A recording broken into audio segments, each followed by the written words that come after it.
And Agustin Ramirez gets the start behind the plate. Rookies everywhere again for the Marlins here this afternoon, and George Springer leading off again for the Blue Jays, DHing again today. Springer went 1 for 4 in the series opener last night.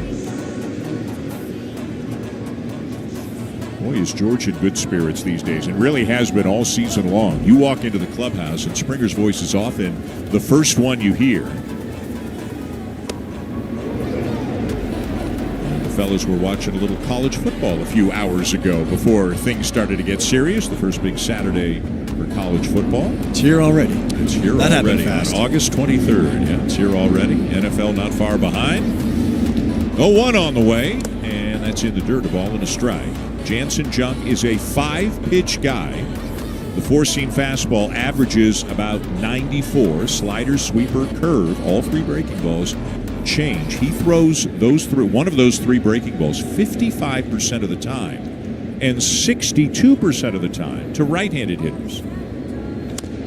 And we will see a steady diet of pitches away to these right-handed batters. He's coming off a good one. He allowed 3 runs on 6 hits over 7 innings at Fenway Park against the Red Sox. He did not factor into the decision, but the Marlins won that ball game. He walked 1 and struck out 6, but away with that 4-seamer, and then that combination, the slider, the sweeper. It's like they might be coming in here. Anybody who goes into Fenway Park and goes 7 innings has done a pretty good job. Good job. And that's the way you're going to pitch right-handers at Fenway Park, too. You're going to stay away, and we'll see if he has the same MO tonight against this Blue Jays lineup. The 2-2. And it's hit on a hop out to second. A nice play by Xavier Edwards. Springer retired. Good piece of hitting right there by George. It's an 0 for 1, but that's the one you go back into the dugout saying, okay, I've seen him. I've seen some of his pitches. Good swing with 2 strikes right there. Pass on a little bit of information to the other guys, and he'll be ready for round 2. Addison Barger again hitting second, playing right field. Barger went 1 for 4 with a base hit in last night's game. And he'll take a strike on the outside corner. A first pitch changeup from Junk.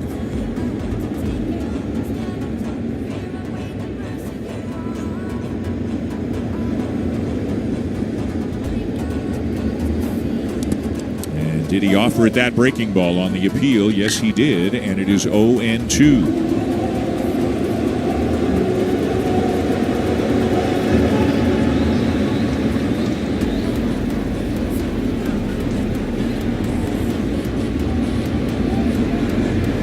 Blue Jays got 3 in the first last night. All of it started after the first 2 batters had been retired.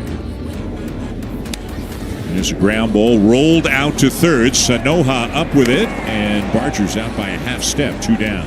It's an excellent pitch by Junk in that situation, because after you get him up 2 off speed or breaking pitches, you go up with the heater. I'm thinking that might have just been a show pitch, but he got enough of the plate up there that Addison offered at it, because then you're going right back down to that secondary pitch after that if you miss. So 2 down, and here's Bo Bichette. And this is where things got rolling for the Blue Jays in the first inning last night. Bichette doubled to deep center and eventually came into score on a Dalton Varsho RBI double. That is called high, I think, and it's ball 1. Not sure what it was called. It was called the ball. But it's 1-0. Yeah. Looked like a pretty good pitch from Junk. Here's another ground ball. This one for Edwards, and Jansen Junk has a 3-up, 3-down, top of the first against the Blue Jays. Jose Barrios will take the mound when we come back.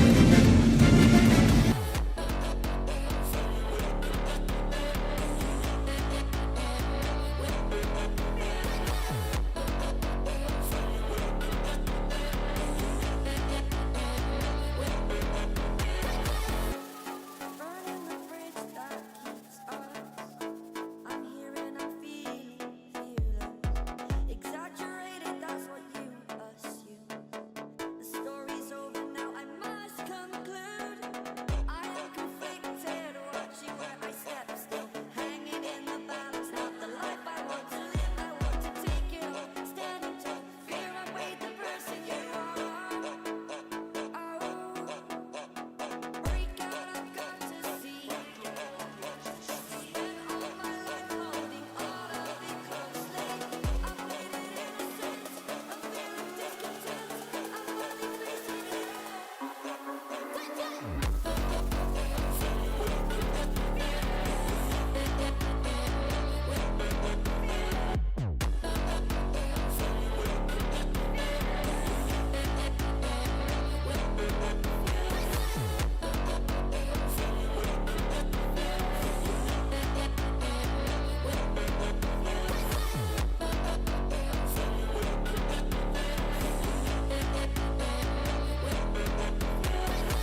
since late May in his 26 starts this season, and it was the Texas Rangers that did it to him. He pitched into the fifth inning, allowing 6 runs on 10 hits. It was a season high in hits given up by Jose. Going his 4 1/3, he did allow 2 home runs. It's been a tough months of July and August for Barrios, and John Schneider commented on that today about, yes, the velocity's been down at times this year, trended back up a little bit more recently, but I look back to how he does against right-handed batters. That's usually his bread and butter. When he's sinking it in and using that breaking ball against righties and dominating them, that's when he's at his best. His trouble throughout the course of his career is oftentimes how he handles lefties, and he hasn't used that curveball as much against the righties. I'm going to keep an eye on that again tonight as he's been going to the changeup a little bit more. And that one off the heel of the mid of Alejandro Kirk, a fastball that comes in low for ball 1 to the leadoff hitter for the Marlins, Xavier Edwards. Edwards went 0 for 4 last night. He's at .299 on the season, still one of the top averages in the National League. He had a great series against the Blue Jays at the end of the season last year. The final 3 games of the regular season were between these two teams in Toronto. The Marlins swept, and Edwards went 7 for 14 and had 3 triples in one game. Barrios will get a pop-up here, and the catch made by Bichette, 1 down. Well, Jose Barrios will be counting on that defense behind him. He's a guy there will be a lot of balls put in play, and it's the same as yesterday's ball game. Nathan Lucas out in left, Dalton Varsho, the Gold Glover, in.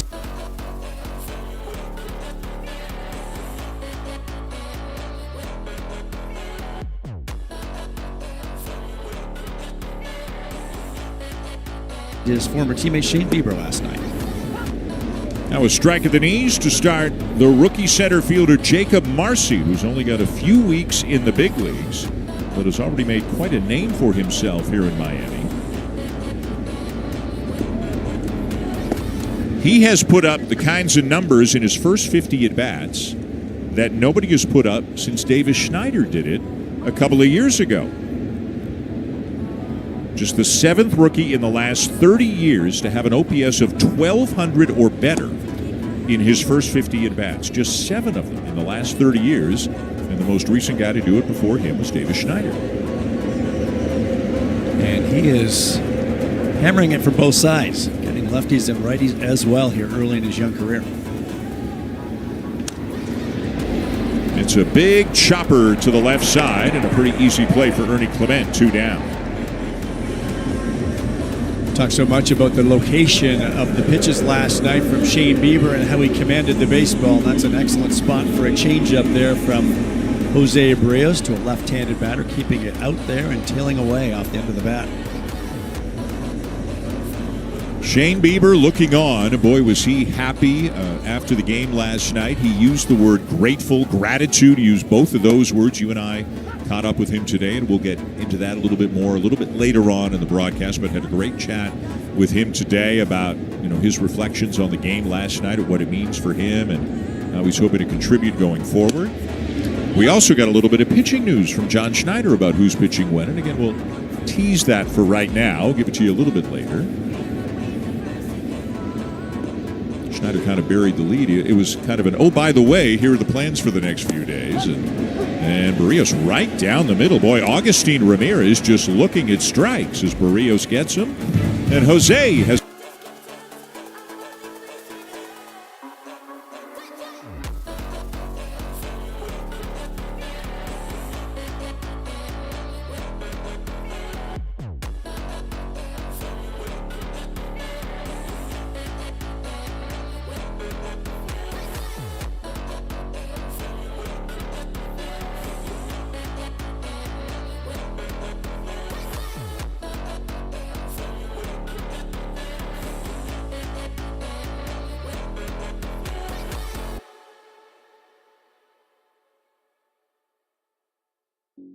The pain I felt is paid for, all is said and done. Oh, I am restricted, fixed upon the web. I need to kick the habit that my mind is breathing in. Break out, I've got to see. Spent all my life holding all of it closely. I've made it innocent, a bit of discontent. I'm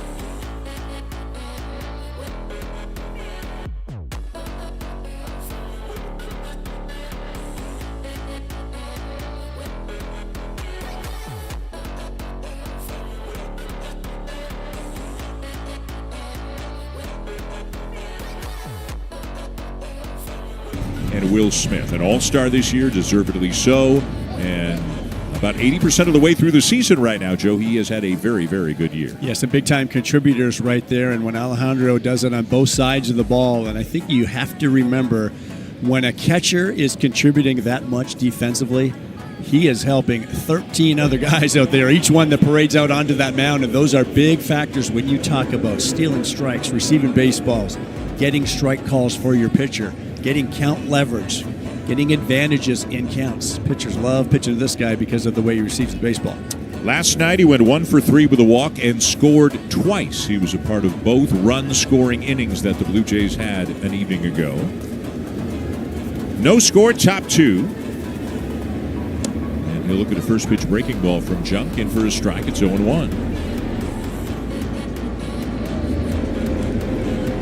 Also catching more than he ever has this year. Had a little bit of time on the concussion IL, but other than that, I'm sure there have been times, Joe, where he's been a little run down, never having played this much, but if it has happened, it doesn't seem to have lasted very long. No, and it has not, in fact, impacted his hitting at all. And that's the one thing you're going to look at, because fatigue usually leads into the bottom half. You lose your legs a little bit. And one thing you need in hitting is that bottom half, strong foundation to get you into your swing. So all good signs, and he's certainly obviously taking care of himself to remain strong enough. 3 home runs in his last 6 games. And I think leads the majors in 2-strike timeouts this year. He will use that timeout just about every time he gets to a 2-strike count. And 2-strike hits. That's right. Yeah. Maybe there's a connection between the two. Of course, he's well within his rights to do it. You get 1 timeout per plate appearance. Very comfortable with 2 strikes. I haven't seen a hitter so comfortable getting behind in the count. He checked it, and it's called ball 3. Boy, that was close on both fronts. When you see some off-speed pitches, that fastball can get on you quickly, and he just turns it away at the last second and holds up with it. And then lifts one high in the air to left center, fairly deep, but it is playable for Marcy. 1 down. That'll bring up Dalton Varsho, who did it again last night. He is homering about 1 time.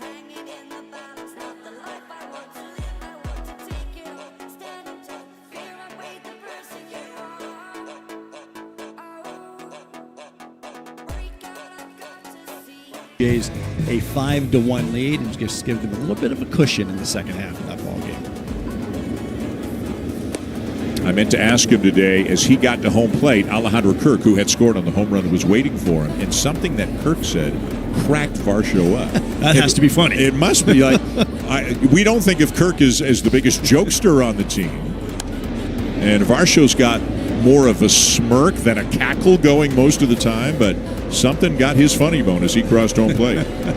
But that's where they're at right now, right? Everything is fun right now, and even though they've been a 500 team for the last few weeks, they've banked enough wins early. They're still in a good spot in the standings, although obviously they know there is still work to be done. They can't count on anything just yet. They're playing for a lot. They're playing to get into the playoffs. They'd like to win the division. They'd love to get a first-round bye, but they know they've got to keep winning to accomplish those things.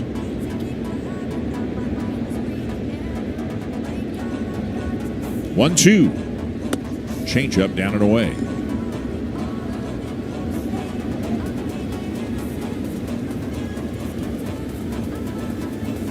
These are the City Connect uniforms for the Marlins, which I would imagine a lot of people might have guessed already. And as it says in the Marlins notes, they are 5-2 in wearing the City Connects this year. Pulling them out, are they? Yeah. This is a big game for the Blue Jays, too, because they had a rough series in Pittsburgh coming into Miami here. Nice win last night with the return of Shane Bieber. You win a ball game tonight because you've got a tough one tomorrow, and Yuri Perez going for the Marlins, a very good starting pitcher. This is golfed in the air just back of third, and Sanoja on the edge of the outfield grass will make the catch. So 2 down. Here's Ty France, who is getting another start at first with Vladimir Guerrero Jr. out of the lineup again, and he has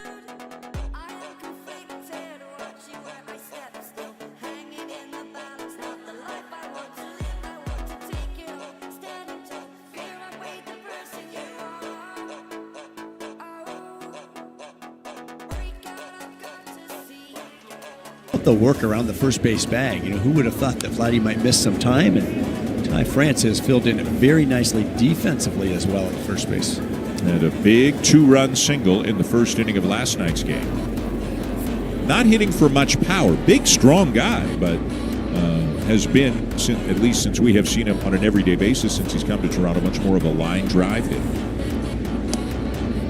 He'll take that one. It's a ball and a strike. He gets that good coil into the backside that so many hitters like to do, but he does have that big hand move. And when you have those big hand moves, you see that little rhythm he's got going there. If you get moving too much, you can create a little bit of a longer, loopy type swing, and I think that's what he's working to try to shorten that up. Get a little bit too long there, you're going to be late on a good fastball, and we've seen opposing pitchers attack a lot of these Blue Jays hitters with good fastballs. I thought Gusto did a good job last night for the most part against them with the heater. Popped up in foul territory and may be playable. Nope, it will not. Just down into the Blue Jay dugout, so France still at the plate. Well, I don't think Liam Hicks was getting a whole lot of help by the visitors' dugout there, even though he's Canadian. The Canadian team was not supporting him. Nope. Hicks catching last night at first base today. 26-year-old rookie from Toronto. 2-2, the count on France as he chops one foul up the third baseline.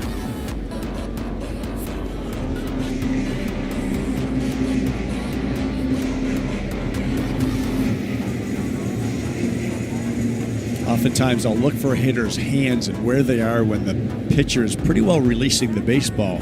And if after that point they then decide to swing, you don't want to see those hands go too far back and disappear.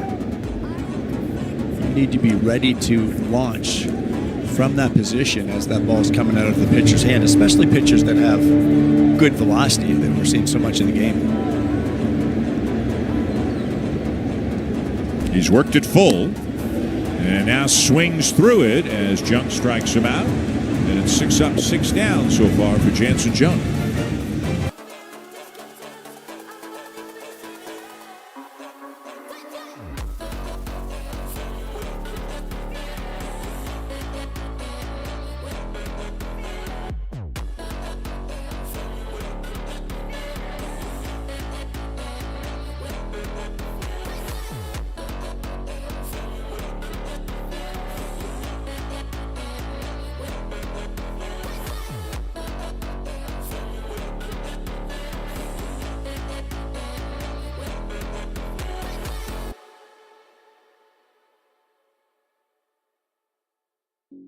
The pain I felt is paid for, all is said and done.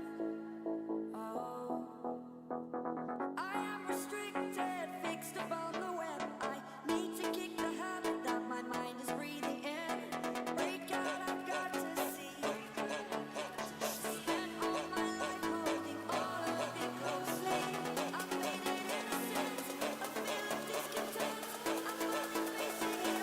I'm finally facing it all.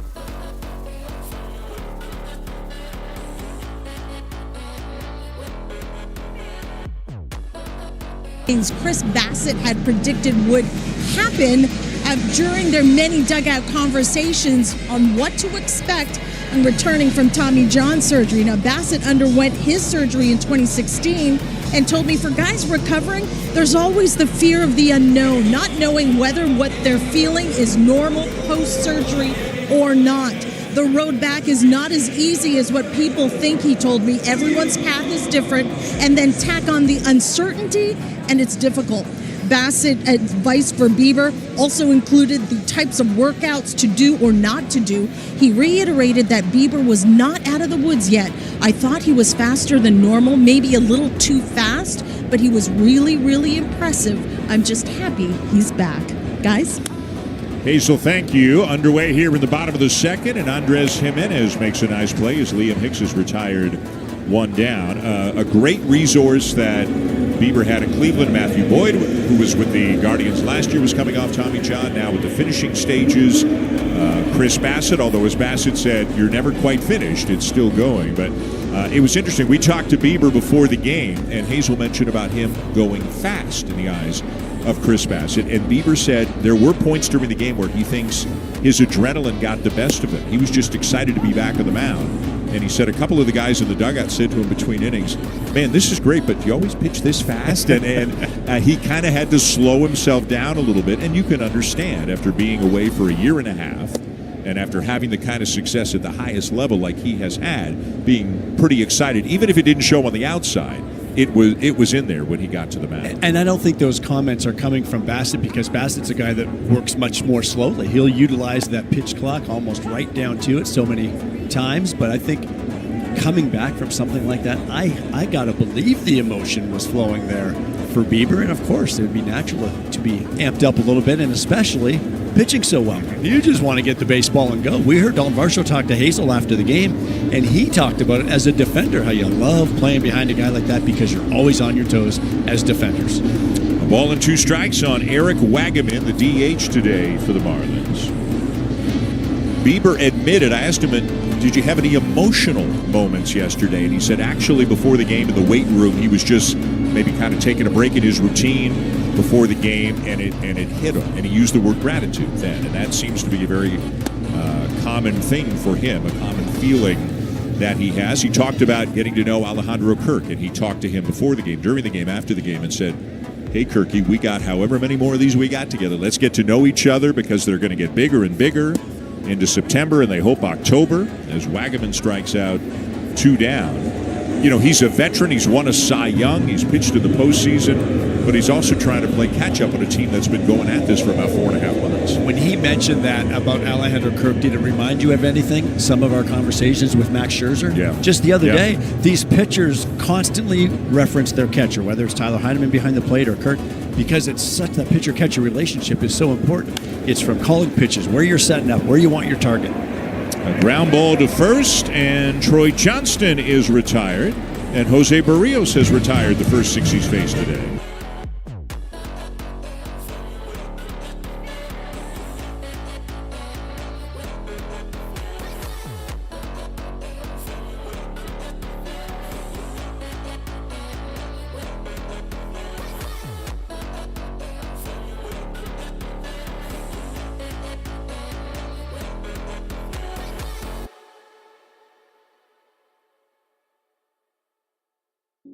The pain I felt is paid for, all is said and done.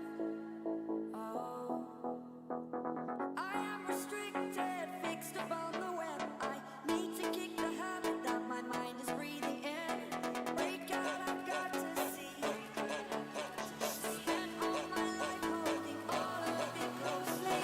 I've made it innocent, a feeling discontent. I'm finally facing it all.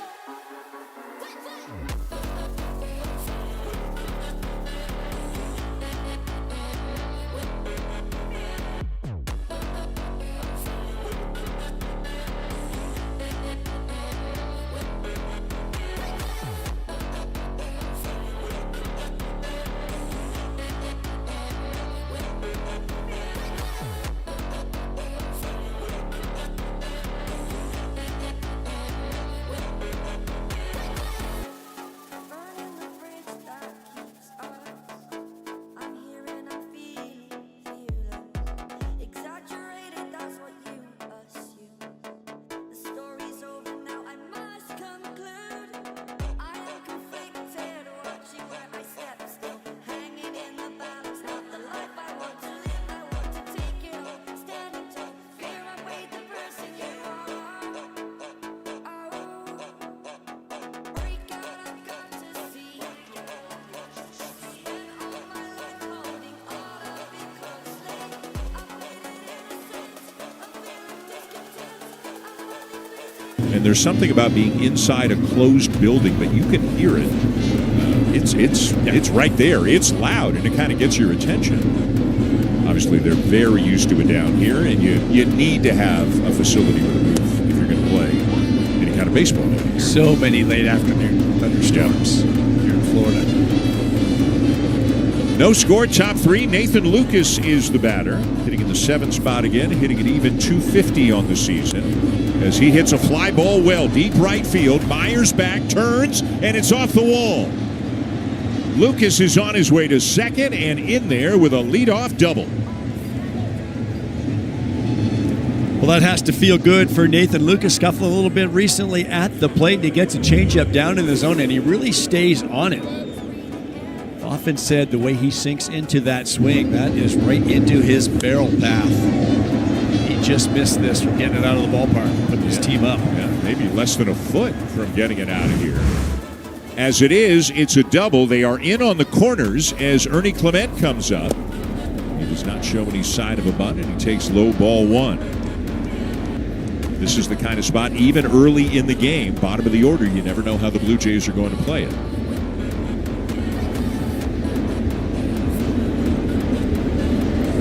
He flinched. But remember, Ernie had the bunt into the double play a few days ago. I don't like it this early in the game. For me, it's almost like don't get in the way of the game. Let the game play out. And you kind of go for big inning early in the ball game. You've got your number 9 hitter and Jimenez on deck. Swing the bats. He swings the bat and he hits it to right field. Lucas going back to tag. Myers has a very good arm out in right field, but Lucas is into third. Well, that'll work. Good piece of hitting by Ernie, and you could see with the swing path of Clement, he's trying to stay inside that baseball to shoot it to the right side. He shot it over there. He shot it over there pretty well. I'm with you. Between the chances of him getting a hit and the chances of him making it out on the right side of the field, pretty good bet he's going to get the runner to third. And now it's up to Andres Jimenez to try to get him in as the Marlins bring the infield in.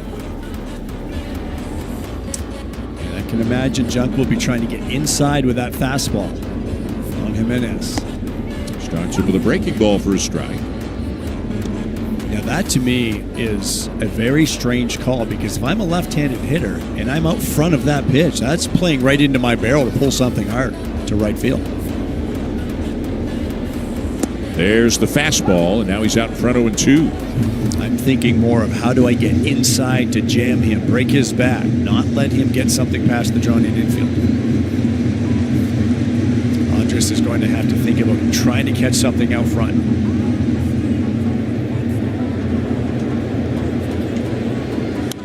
Fastball fouled it back. Now, when he's thinking about trying to catch something out front, does that make him susceptible to something like a changeup down and away? He will, but it's not something where you're overly committing to the fastball, because you can't do that with 2 strikes. That was a good pitch to hit, but with 2 strikes, a little tougher to get to because he's probably not in such the aggressive mode. Takes it low, ball 1.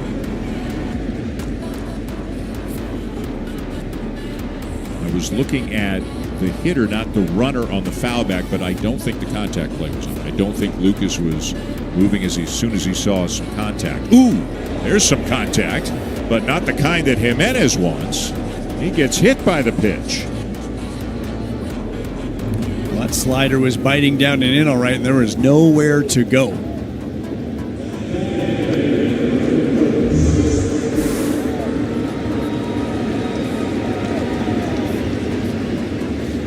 Like you got him in the back of the calf as Jimenez walks it slowly down to first base. So it's first and third, 1 out for George Springer. He grounded out his first time up. The infielders might have backed up a couple of steps now. There goes Jimenez. They will throw through, and he's safe at second with his 11th stolen base on the season. Well, he did the old slow walk down to first base like he was trying to brush off that hit by pitch. And he just takes off first pitch, low throw, 1 hopper to second base. And remember, they pinch ran for him late in a game in Pittsburgh, brought Miles Straw in. So you were saying, is the ankle still an issue? Maybe he's not 100%, but he's good enough to steal a base. And is this his way of saying, I'm good to steal a base? Right. So now the infield comes further in. They were closer to halfway because maybe they could have turned a double play on a ground ball, but now second and third, 1 out, different situation. And now it's Springer looking to do some damage.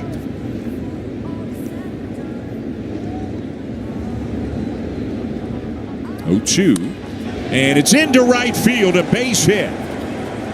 Lucas will score. Jimenez to third. It's an RBI single for Springer and a 1-0 lead for the Blue Jays. And it also explains why Nathan Lucas was not going on the contact play earlier when you've got that lineup turning over and George Springer stays on this pitch. Remember that first at-bat? He grounded out to second base on a fastball away. And I was saying he saw a lot of pitches.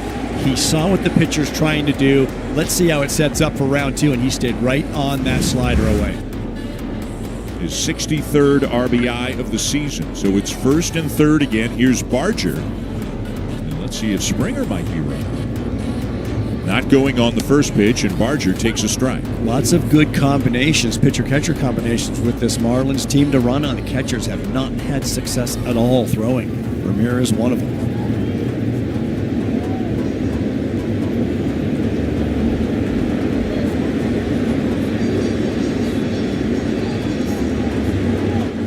Ramirez has thrown out just 5 of 66 opposing base stealers on the season. And obviously that's not all on him. The pitchers have to share some of that burden as well. But those numbers make you think the Blue Jays may be aggressive. And Junk on the mound, not great at holding runners on. Just 2 of 13 caught. That's why it's a good combination. Barger stays alive by fouling it back.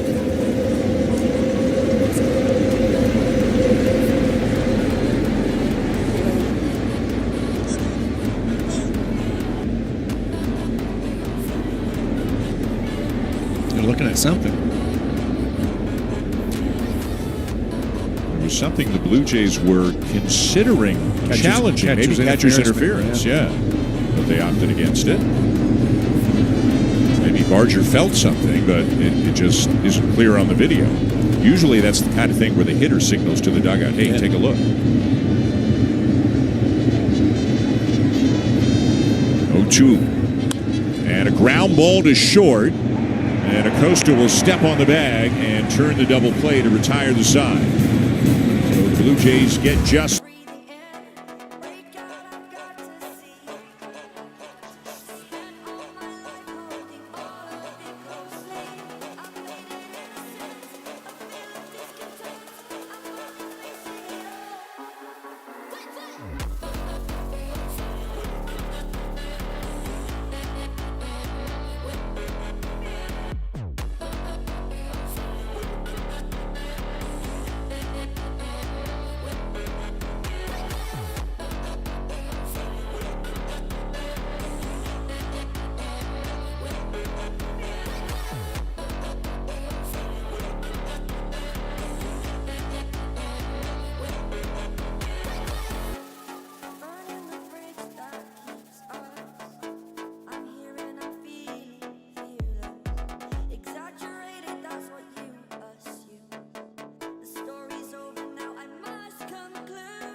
Milwaukee Brewers on Friday. So the choices for Bieber were 4 days rest or 6 days rest.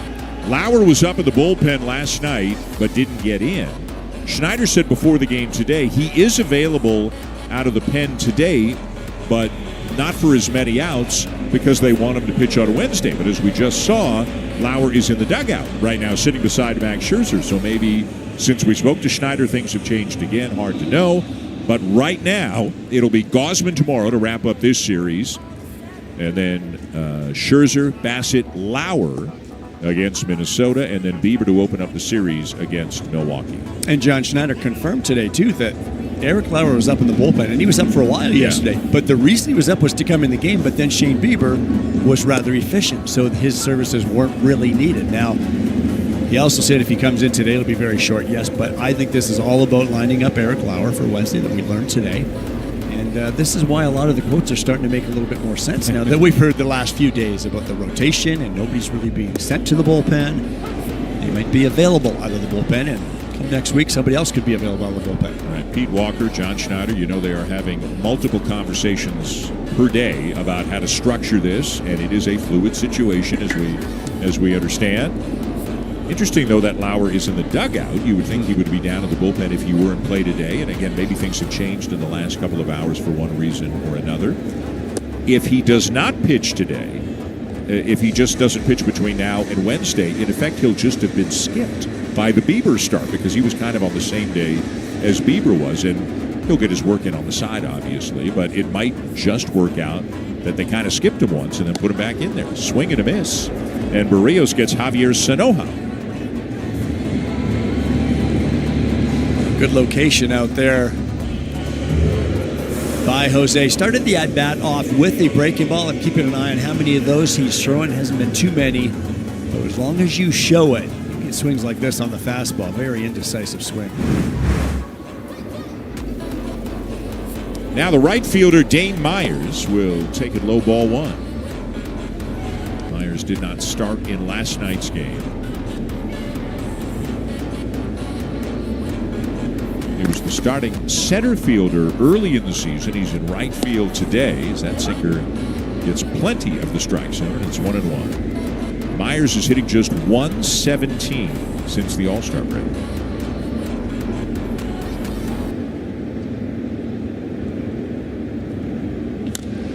Ground ball fair, and Clement will not have a play. He came up with it eventually, but kind of a tough play down the line. Popped up by the time he barehanded it. Myers has good speed, and he will beat it out, and I would believe will be credited with a base hit.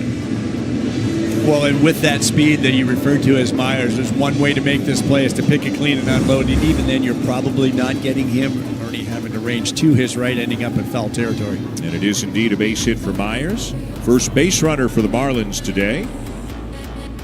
And here's Maximo Acosta, who, as Joe told you earlier, he's got 2 big league hits, and they've both been home runs. One of them last night.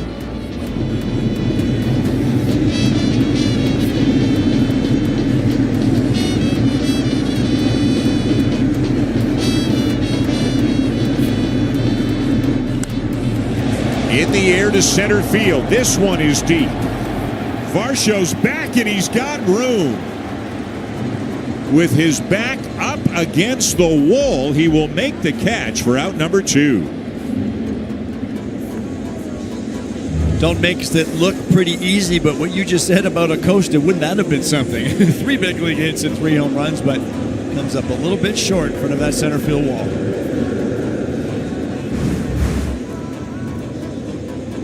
I'll tell you, I'm sure Acosta is getting a lot of notice down here with the way he can put a charge into the ball. Here's Xavier Edwards. Who popped up in the bottom of the first. He is the leadoff hitter for the Marlins.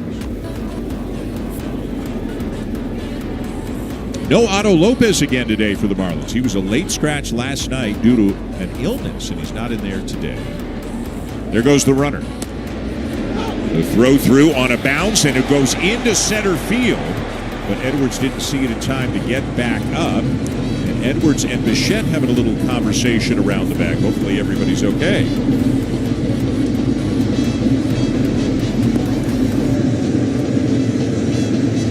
Well, oftentimes when a ball goes into center field, if you're the middle infielder, you got to keep the runner there somehow. Looks like Bo maybe just holds on as if he's got the tag onto the runner. May have held him just a bit, but it looks like maybe Bill felt that in his thumb right there. Yeah, he takes his glove off right away. And that makes you think maybe he felt something in his left hand. Just something to keep an eye on.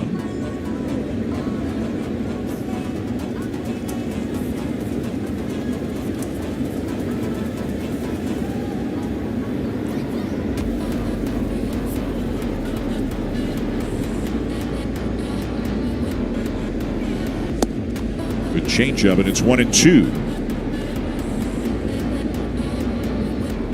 And Bichette, he's feeling something. Well, where on the left hand, impossible to know, but after every pitch, he's taking off his glove, looking at his left hand, shaking out his left hand a little bit.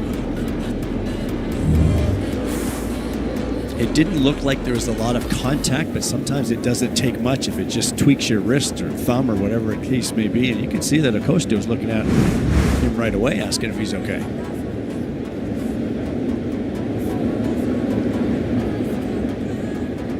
The 1-2. And he got him. 94 from Barrios. That's a good sign. His fourth strikeout of the ball game already. That's a good sign.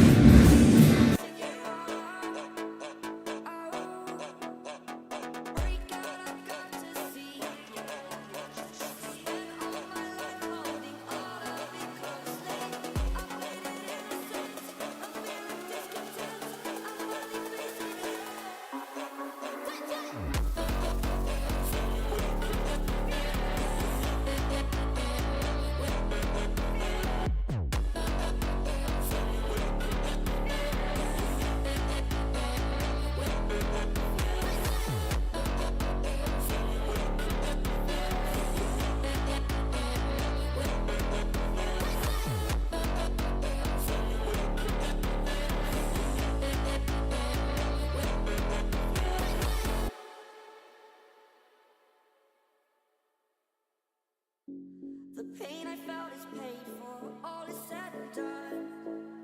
Oh, I am restricted, fixed upon the web. I need to kick the habit that my mind is breathing in. Break out, I've got to see. Spent all my life holding all of it closely. I've made it innocent, I'm feeling discontent. I'm finally facing it all.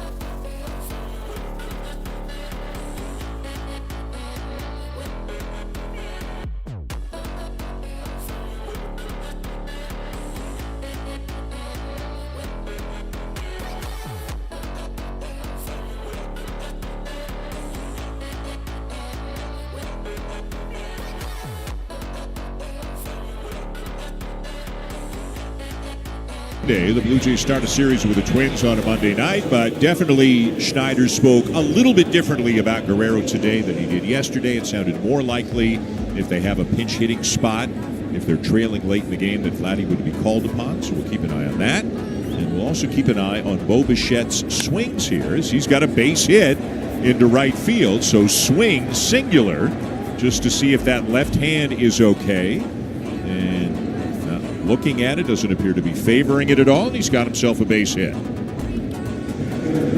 And it could be part of the equation when he goes up there looking to take that base hit the other way. And oftentimes we'll see him go up and try to catch something out front and do some damage, but he just takes that slider away and punches it that way. Leadoff single. Here's Kirk. Takes outside, ball one. We told you about the trouble the Marlins have had containing the running game. And Mark Budzinski twice now has gone over to give information to Bo Bichette, who doesn't run nearly as much as he used to. He is 4 for 7 on the season.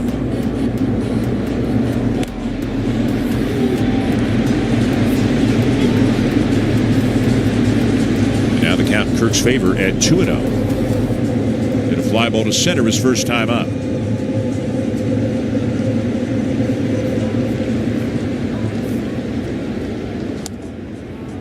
Right on the corner, 2-1.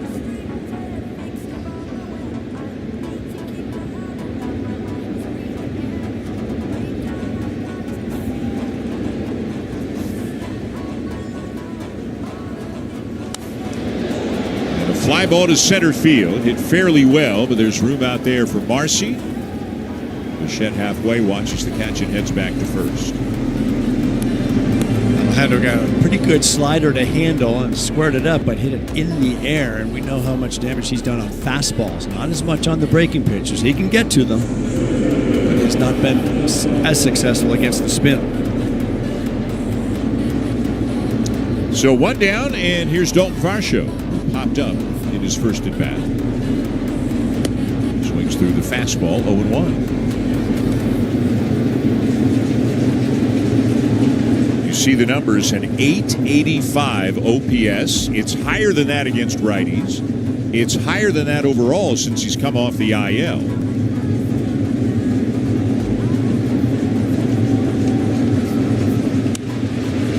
one to left center field. It's dropping and in there for a base hit. Bichette, watching it all the way, is going to come around to third.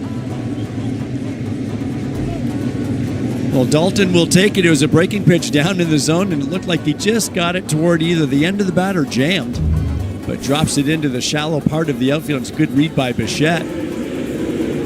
Got that closer to the label, but Bo's reading it all the way, allowing himself to round second and carry on to third right there. And obviously that's a big 90 feet with one out in the inning, because now if Ty France can get one in the air to the outfield, Bichette could come in. France struck out his first time against Junk. Takes a called strike on a sweeper, and it's 0-1. You see a lot of guys who throw 2 of the 3 breaking balls between curveball, sweeper, sliders, but Junk throws all 3 and throws them a lot. Now a ground ball to third, and the Marlins will turn another double play. It's the second double play in as many innings that the Blue Jays have hit into, and it is still 1-0. My mind is breathing in.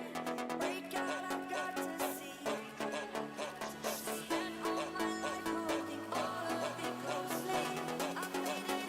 I'm feeling discontent. I'm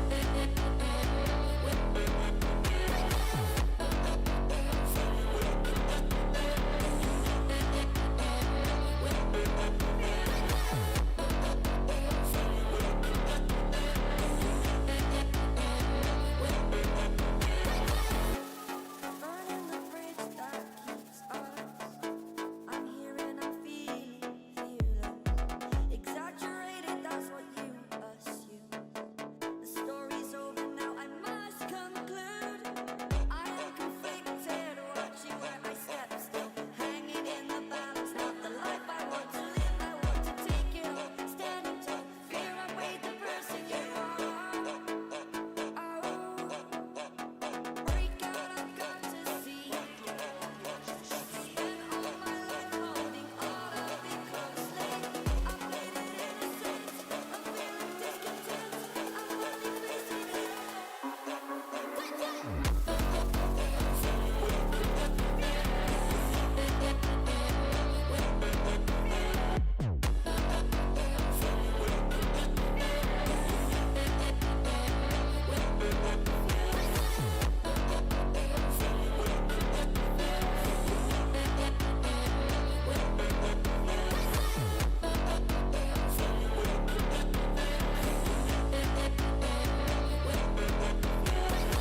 / Home Plate Terrace Club.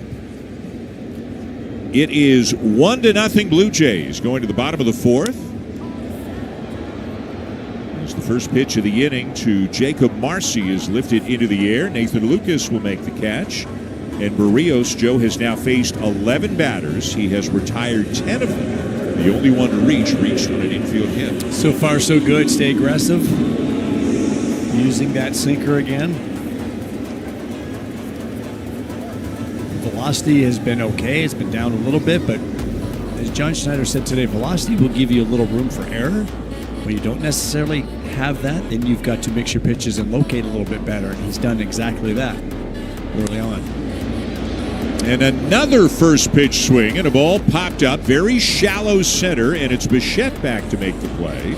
As soon as he caught it, he wanted to look over his shoulder, see exactly where Dalton Varsho was, but Varsho didn't get too close to him. So 2 pitches and 2 outs. Free strike right here. Take advantage. Meaning that if the hitter knows what he's supposed to do, he's going to take a strike, so his pitcher doesn't have to go out there It's a guaranteed too take. quickly. So we'll see if Liam Hicks is taking a strike. Usually a guaranteed take. Throw a sinker right down the middle. Or on the edge, right on the corner. Those are good too. Yeah. And now this is Hicks. This is for his pitcher as well. He just used his timeout. And this is just to buy his pitcher another 15 seconds. Elongate the inning any way that you can. Well done, Liam. They taught him well at North Shore. He gets the game, eh?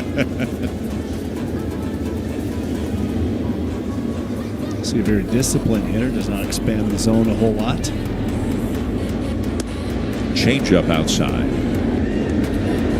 You mentioned Barrios' velocity last year on his two-seamer. He averaged 93.4. This year, 92.1. So down 1.3 miles per hour from last year. So far today, a little below that, 91.4. But he has had success. Now, the Marlins, aren't the Dodgers as well, so that helps. There's a slurve in there for a strike. 2-2. My concern or my question with his struggles recently too is he's gotten away from this breaking ball, and we know that's his strength, is being able to spin the ball, especially to right-handed batters. Just did it twice in a row. Did not get the call on that one. It's just low, and it is 3-2. And if you steer away from your breaking pitch a little bit and opt more for your changeup, it just makes me wonder what is wrong with that pitch. Why is the feeling gone? Why are you not throwing it as much as we normally see? Because that's his strength. Jose Barrios throughout his course of his career, he is tough on right-handed batters, and usually because of that sinker in, curveball away. And he spins the baseball really, really well. This year, righties have hurt him more than lefties, at least in the power department. It's the opposite. Yeah. And early on, it wasn't bad, but these last couple of months, it's really changed, and we're seeing fewer curveballs or slurves. Good changeup to get Hicks, and it's another 3-up, 3-down inning for Barrios. And this is his. Exaggerated, that's what you assume. The story's over now, I must conclude. I am conflicted, watching where I step still. Hanging in the balance, not the life I want to live. I want to take it all, standing tall. Fear I weighed the person you are. Break out, I've got to see. Spend all my life holding all of it closely. I played it innocent, I'm feeling discontent. I'm finally facing it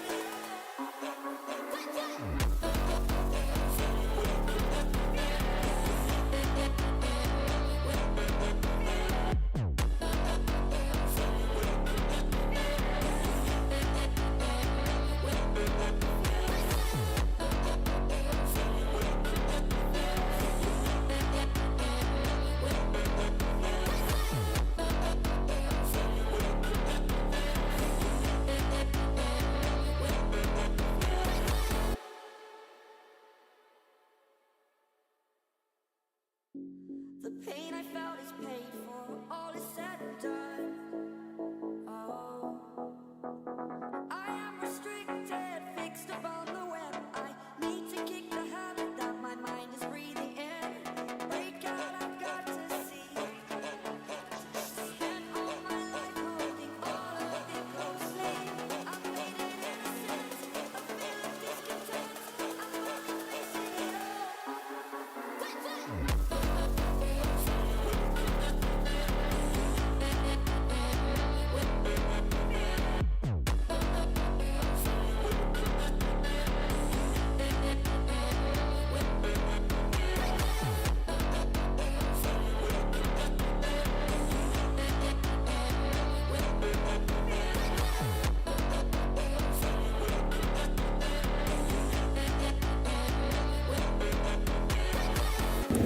Relatively the same as they are right now. Remember, the top two division winners get byes. The third division winner, the division winner with the third best record, has to play in the wild card round, that 2 out of 3 series. Blue Jays, Joanne, if they could avoid it, they would love to avoid that first round series. Oh, do you think Blue Jays fans would like to avoid a wild card series? I think Blue Jay fans would like it even more after what happened in 2022 and 2023.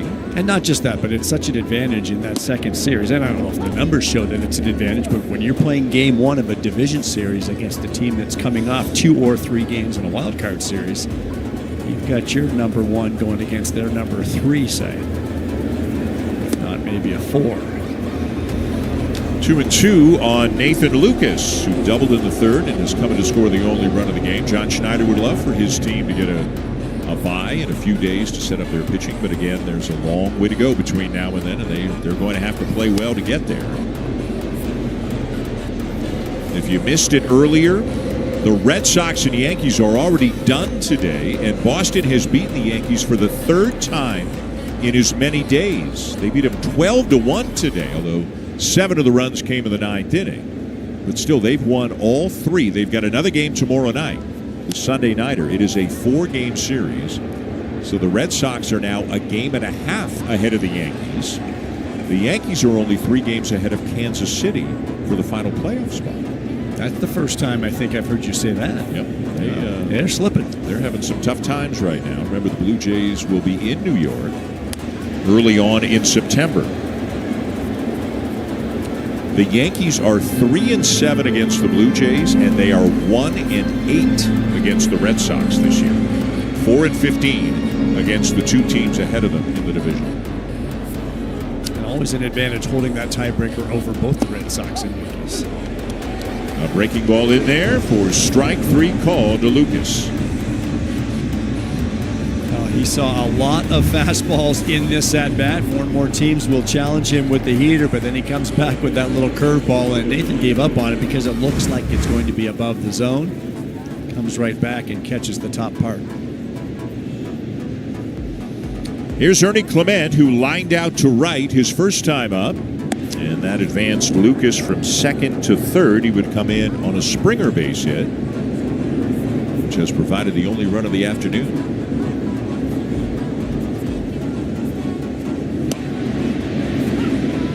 One of the issues for the Blue Jays in these 2 games, and granted they won last night, but they've hit into 5 double plays already in this series. 2 today, 3 last night. And they hit into 1 in each game in Pittsburgh.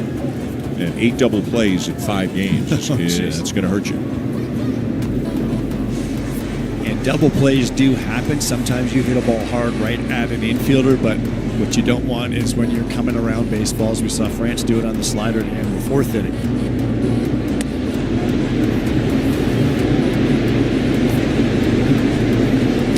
Count in Clement's favor, 3-1.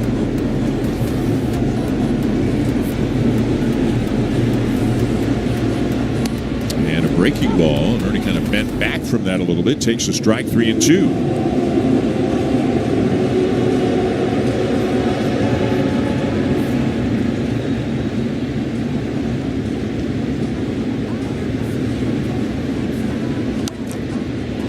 Surprisingly, Junk stays with the breaking ball. This one is popped up foul and out of play.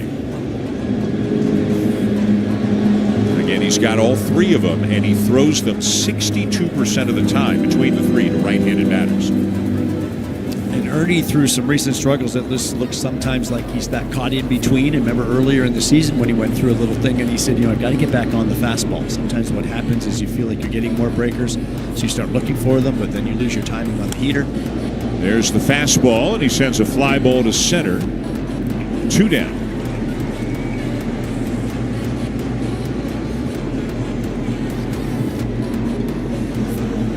So Jansen Junk is giving the Marlins a good effort. A run on 4 hits so far. He hasn't walked anybody. He's hit a batter and struck out 2. The batter he hit is in the box right now, Andres Jimenez. Got aboard, stole a base, got as far as 3rd, but was stranded there. And a curveball for a strike. Really leading on those secondary pitches. For enough fastballs to make them very effective. 0-2, and Augustine Ramirez, the catcher, got the worst of that.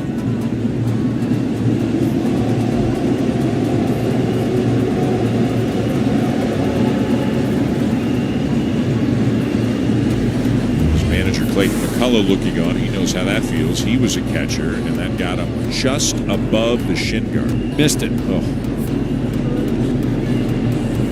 And it's another, and not as discussed, but when catchers set up differently now than they used to, they expose more parts of their body. Yep. The guards aren't guarding, can't guard as well. You need body armor if you're going to go down there. Look at those legs exposed. 0-2 is in the air to shallow left field and caught by the shortstop, Acosta. So the Blue Jays go in order.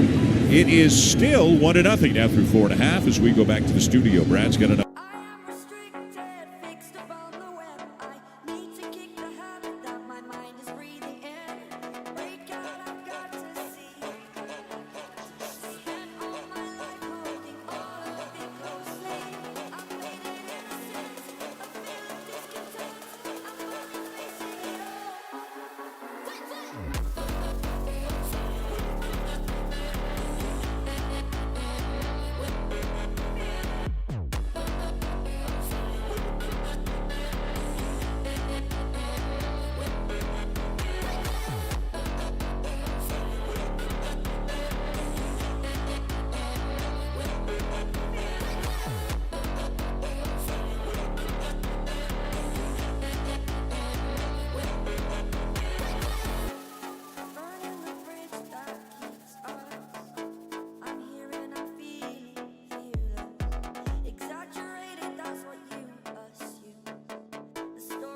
the Yankees on Sportsnet 1. Fun time of year. Eric Wagaman leading it off for the Marlins. Through 4 innings, Jose Barrios has allowed just 1 infield hit. And he has struck out 5 as he gets a generous call there, and it's 1-1.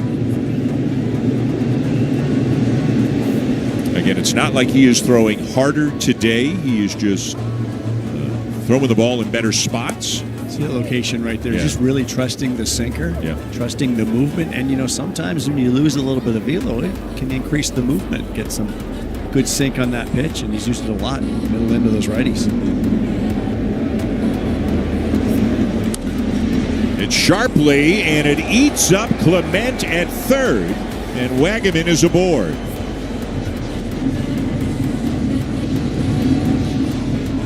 A rare breaking ball that time from Barrios, and Wagaman was all over it ahead in the count, and this ball just ate up Ernie. Tried to back up just a hair on it to give himself a better hop, but it'll go down as an error for the third baseman. His 10th of the season. The leadoff man is aboard, and here's Troy Johnston, the left fielder. And he'll take a strike. Johnston grounded out his first time up. Was called up July the 29th for his major league debut. This is his 17th game in the big leagues. And he's not alone. They've got so many young players on this team.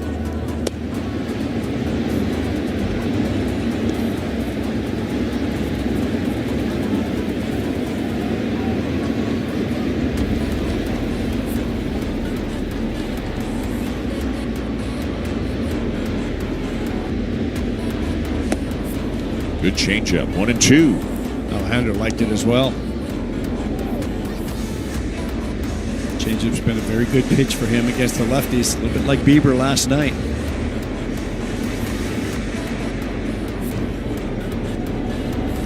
Wagaman the lead, not going, and a swing and a miss. He went right back to the changeup to get him. Well, if you like it a lot and the hitter does not look good at all, you go ahead and do it again. And I wouldn't necessarily do this against a more veteran good hitter that's in there, but you can see Johnston was spinning his wheels in the batter's box. 6 strikeouts now for Barrios. Here's Javier Sanoja. Line to third, and what a play made by Clement. And that'll make Ernie feel a little bit better about things. Wow. Ernie diving to his left and taking this ball essentially out of left field. Sanoja all over this, and he just gets it in the end of his glove and barely hangs on.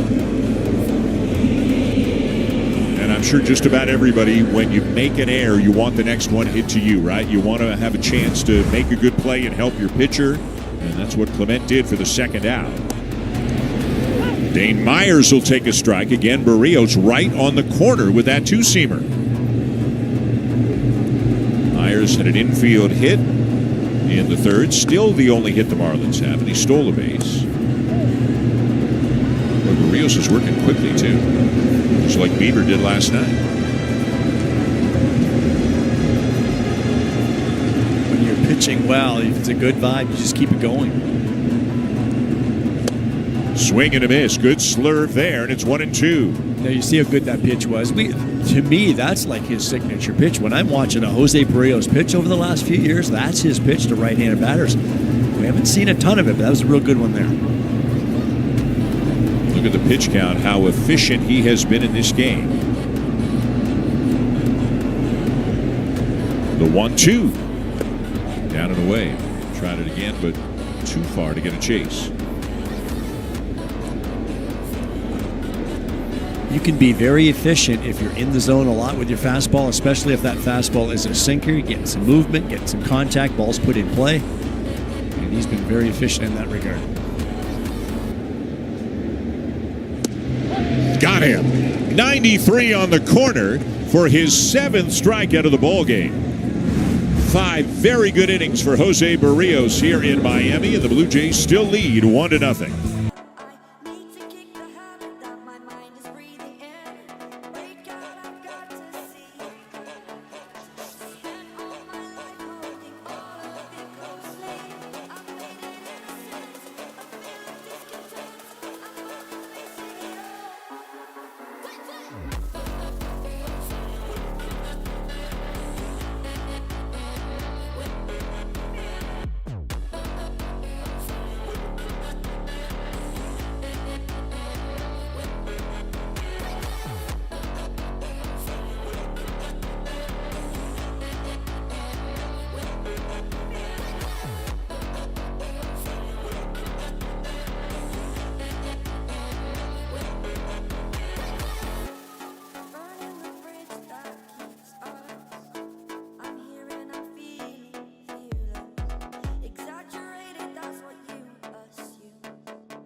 Their younger catcher, Samuel Basayo, who had 4 games in the big leagues, they signed him to an 8-year, $67 million deal. So that'll go up until free agency and then 2 more years as well. Interesting stuff. George Springer lines the first pitch that he sees to left. And did he catch it? I think that's a catch, or is it? They're looking at each other. The 2 umpires are looking at each other, and now the signal is an out from second base umpire Mike Malinsky. The signal is an out. It came very, very late, and will the Blue Jays challenge this? It does not look like they will, but definitely some indecision. The 2 umpires looked at each other for the longest time. Well, Mike Malinsky's the second base umpire. Tom Hanahan, who did the plate, is at third. And they were both looking at the left fielder, Johnston, making the catch. And then they were both looking at each other, and it took some time. So it looks like he did indeed make that catch, picking it up just above the carpet. 1 down. Here's Addison Barger to look at the strike. Barger was 0 for 2 with a couple of ground outs. The last one is one of those double plays the Blue Jays have hit into. 1 run on 4 hits for the Blue Jays. They've only left 2, but again, the 2 double plays a problem. They had an opportunity to get an extra run in each of those innings, Joe, by hitting a fly ball. They had first and third, 1 out in each of those innings. And both times hit into a double play. So situations where you're looking for something more up in the zone to get that ball up in the air, because when it's situational hitting like that, you're looking for certain pitches, and sliders down in the zone aren't going to do it. That's the type of pitch you're looking for right there. So why do you think Barger didn't swing at that pitch with a count in his favor? Because it spun up high out of the pitcher's hand, and I think he probably saw a fastball that's going to be above the zone, and you give up on it. All of a sudden, it just falls back down into the zone. Oddly, the high breaking balls can be effective sometimes because the hitters give up on it. It's like the backup slider. It's the worst pitch in baseball because it could go the farthest, but at the same time, it could fool the hitter because it didn't do anything, and it was supposed to. And then they stand there, and it's a called strike. Full count on Barger. Down and in, and he'll take a walk. I think that's the first walk of the game either way. He does not, Jansen Junk does not walk many batters. He is all over the zone. Not a big strikeout pitcher either. He doesn't walk many at all. First one today. There you go. Yeah, came into the game with 9 walks in 82 and a third innings. Here's Bichette, 1 for 2, had a base hit his last time up. Grounds it up the middle. That's another base hit. Barger, an aggressive turn, but then puts the brakes on him back to the bag. First and second with 1 out. I think Bo likes Florida. Guess we can say that about a lot of ballparks, but he takes this pitch right back up the middle as he almost slips coming out of the batter's box. 2 hits today. It's his 46th multi-hit game of the season. That leads the major leagues. Now Kirk, 0 for 2 on a couple of fly balls to center.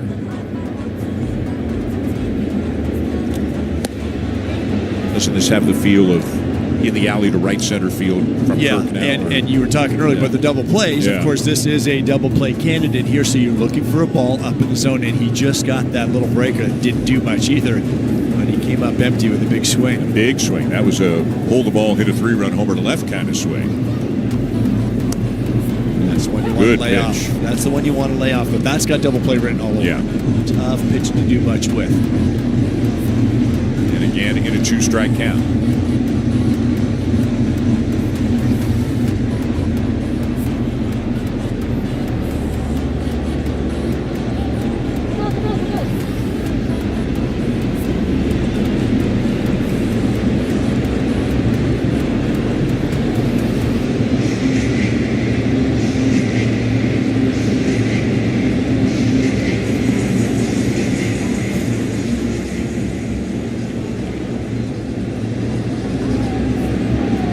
Still just 1-0 Blue Jays, but they are threatening here in the top of the 6th.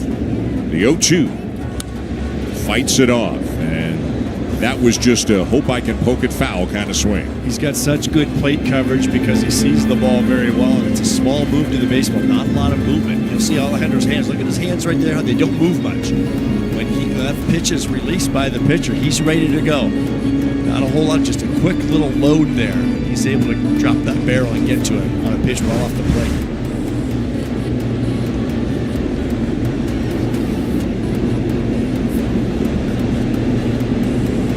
The 0-2 again. Fouls one back. Foul off enough pitches, and you hope you eventually get a mistake. Left-hander Cade Gibson now up in the Marlins pen. The left hand hitting Dalton Varsho on deck.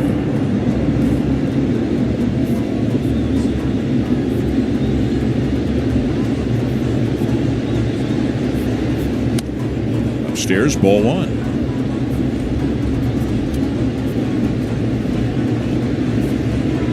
Kirk talking to himself just a little bit in the box between pitches.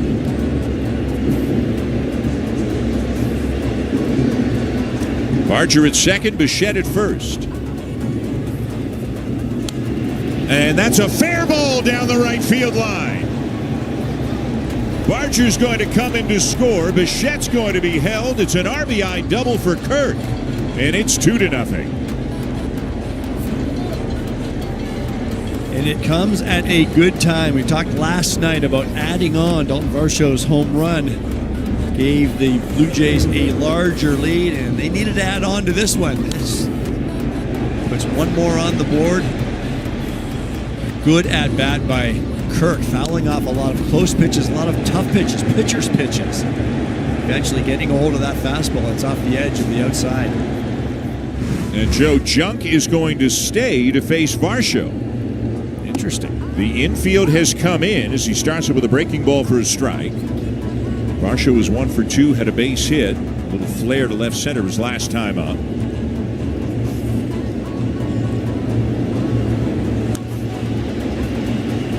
0-2 on Varsho. Shocked to see the lefty not come in to face Dalton in this situation.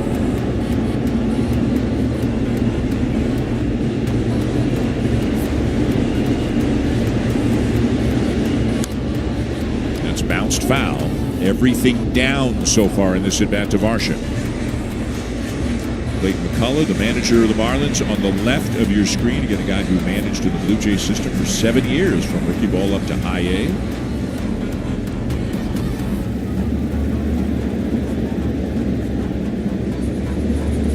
Swing and a miss. Junk gets him for out number 2. Well, and maybe that was the plan, was to try to elevate, but he went with the breaking pitches to get there before finally putting him away. I thought that was a dangerous proposition, having the righty face Varsho. And now there may be a physical issue with Junk as Clayton McCullough's coming out, but a member of the training staff as well. They must have seen something in the follow-through after that last pitch. He might have been at the end of the line or near the end of the line, but if he got Varsho, you wouldn't think he's coming out with França, but he is going to leave the game, and let's see what we can see on the replay. Shakes out that right hand, something going on, and it's enough to knock him out of the ballgame. Pitching change in Miami, 2-0 Blue Jays.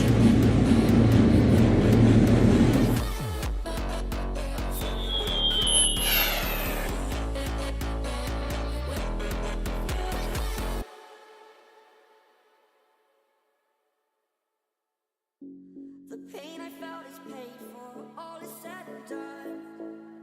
Oh, I am restricted, fixed upon the web. I need to kick the habit that my mind is breathing in. Break out, I've got to see. Spent all my life holding all of it closely. I've made it innocent, a feel of discontent. I'm gonna face it all.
John Schneider is countering with Miles Straw.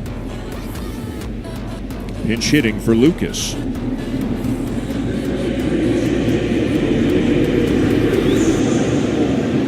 This is interesting. Do you go for Straw because you've got the lead and you want your better defense on the field, or do you go for Davis Schneider in a moment like this? Another right-handed bat.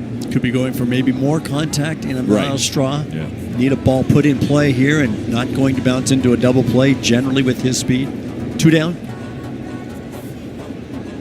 The 2 outs in the inning. The decision is to bring Straw up. And that's why there's a meeting on the mound right now as he has come in as a pinch hitter.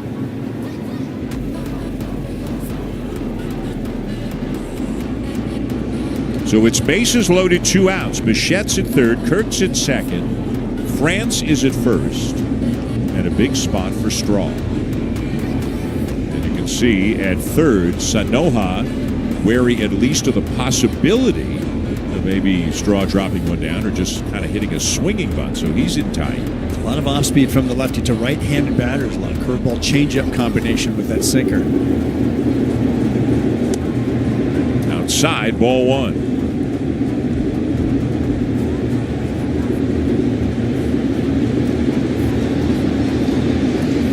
Third baseman Sanoja has backed up behind the bag now. All the infielders backing up a bit. There's the curveball, 1-1.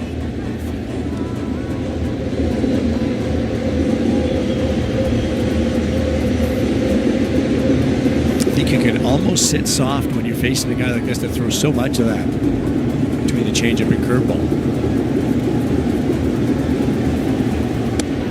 And then he zips a fastball in there at 92. It's 1-2. And it looked 102 after those 2 soft ones.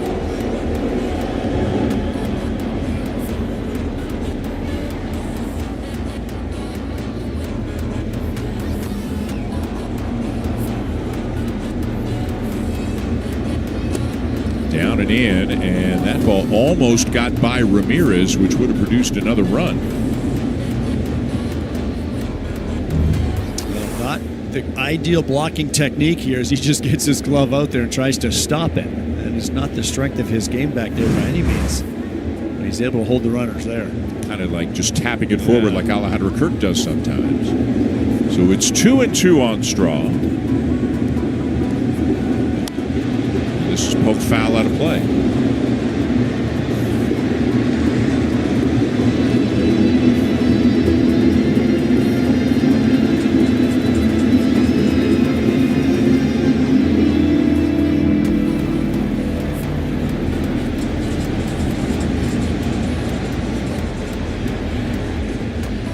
Two again. Outside, 3-2. What does a hitter tell himself when the bases are loaded and it's a full count? Same thing he told himself in the first pitch of this at bat. I think he's just looking for a pitch to hit now. Again, when you see the picture, the profile here, you're thinking more off speed. It's more soft than it is the fastball. Big pitch of the ball game here, and it's bounced foul. A curveball that looked like it was low, but again, 3-2, you got to protect on anything you might think is close. It depends who you are as a hitter, but some hitters can look soft, look changeup, look curveball, and just react to that 92 if they can get there, even to foul off, because you know you're going to get more of the off speed. Maybe the loudest it's been on the afternoon here at Loan Depot Park. 3-2 again. And he takes it inside for ball 4, and that'll bring in a run. A good plate appearance there by Straw. It is 3-0. Well, he waited him out, showed good patience at the plate, and continued to force him into that zone and wins the battle. It's a good look by Straw, cashing in another run. Now Ernie Clement trying to break it open a bit here in the 6th inning. Low ball 1. Clement 0 for 2. And Ernie just watched that whole plate appearance from Straw. He knows exactly what the lefty is featuring.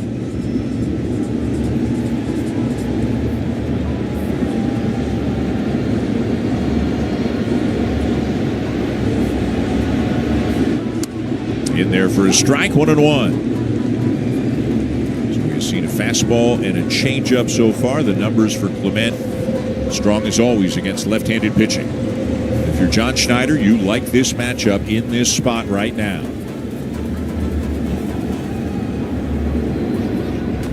Ooh, chased a curve down and in, 1-2. It's a big curveball and a tough one to keep in the strike zone. He saw it out over the plate, took his shot, but big break to it.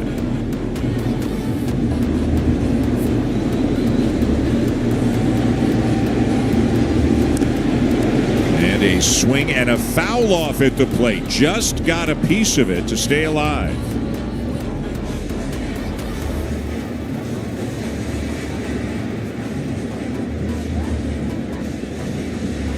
Kirk at third, France at second, Straw at first. 2 runs in already here in the inning.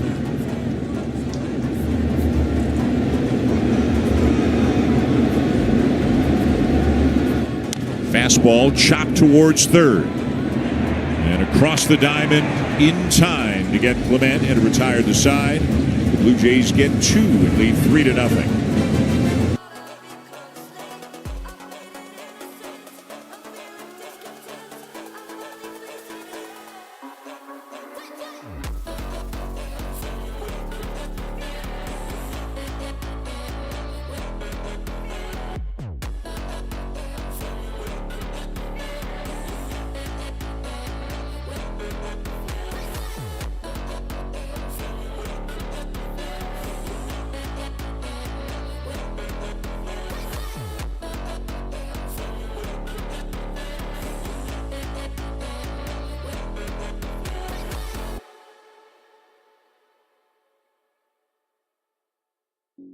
The pain I felt is paid for, all is said and done.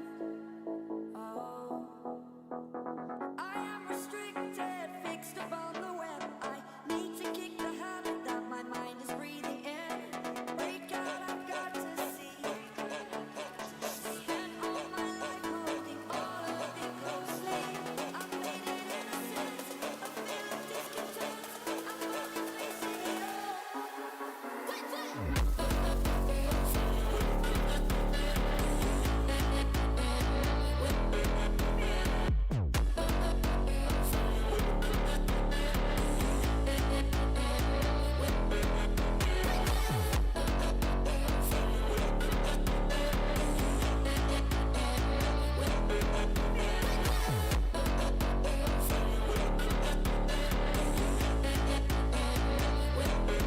This Miami club this afternoon has not thrown more than 14 pitches in any inning here today. 1 hit, no walks, 7 strikeouts. And he'll face the 9-1-2 hitters in the Miami lineup here in the 6th. With Miles Straw remaining in the game in left field after pinch hitting for Nathan Lucas.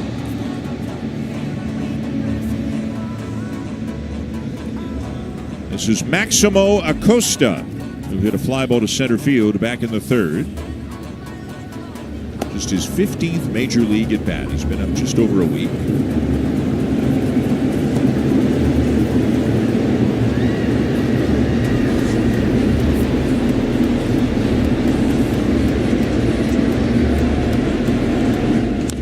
Big cut. Well, we have seen that in the first home run that he hit against St. Louis on Wednesday. The home run he hit last night. When he decides to swing, he gives it everything he's got. The fly ball he hit back in the 3rd inning looked like he got another one deep to center field. Ground ball left side. Clement's got it. And on to first in plenty of time as we check in with Hazel. And Clayton McCullough believes the experience of facing a division leader can only be beneficial for his young team now and also moving forward. He said facing a slate of high-caliber opponents down the stretch will force them to try and play a clean game. He said it's a good time of the year to play this type of opponent.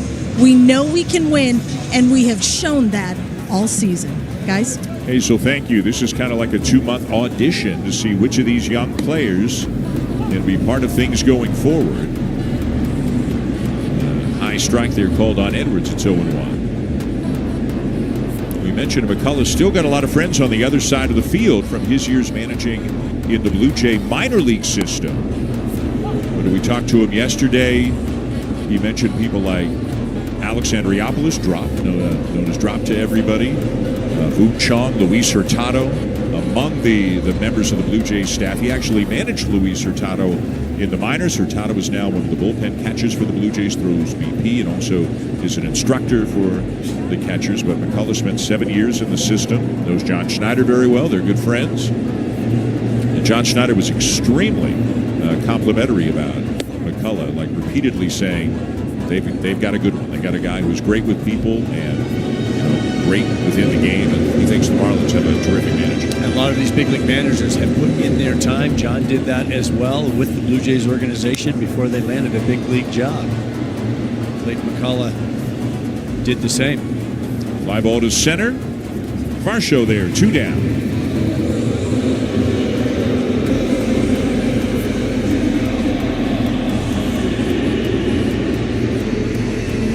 Now Jacob Marcy, who is 0 for 2.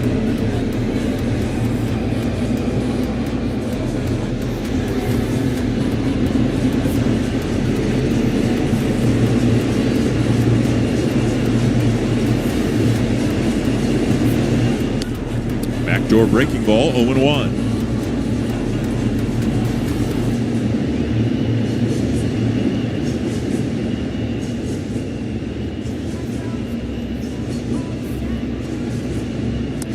And a good changeup. That's been a good pitch for Jose today. And what a spot down and away like that. Very similar to the spot where you got Edwards to pop that last ball up to center field.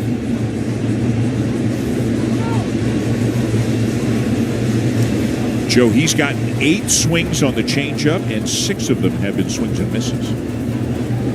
Very good deception with that pitch. And again, it doesn't have to be the high fastball type of day, right? Or high velocity fastball type of day. It's that arm speed, looking the same, very deceptive.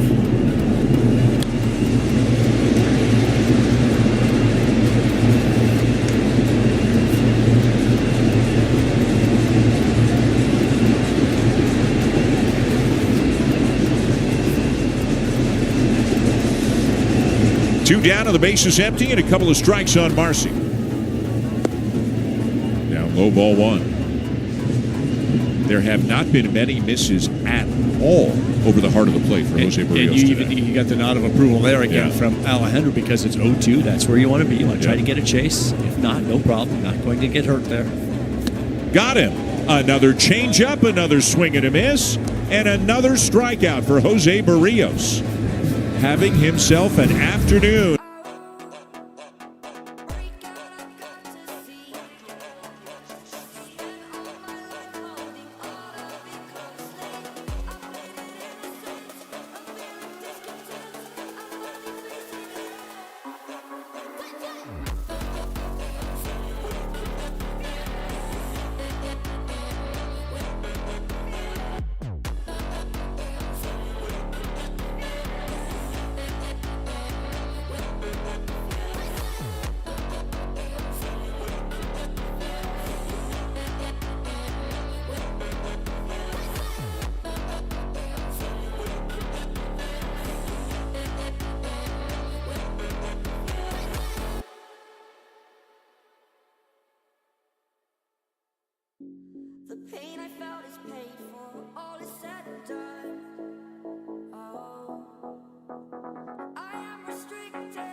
out there on the mound, and slapping himself in the face 3 times is the way he gets mean. Well, in 41 games, it's working all right. That ERA at 3.23. Sinker velocity up over 95 miles per hour, and he'll use that curveball and sweeper as well. But hey, different strokes for different folks, different motivating factors.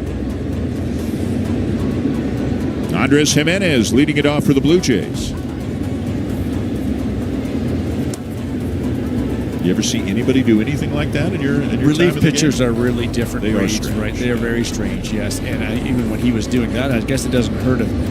It's okay if he hurts his face, but you don't want to hurt your hand. 2-1 on Jimenez. He's a big boy out there, 6'5", 225, and he's got that good hard sinker to go with these off-speed pitches that we're seeing here early.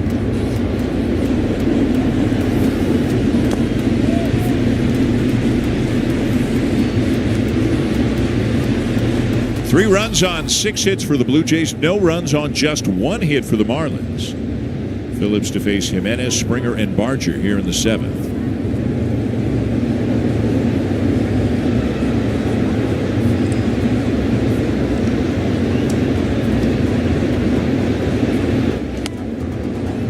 And strike 2. Jimenez thought he was headed down to first.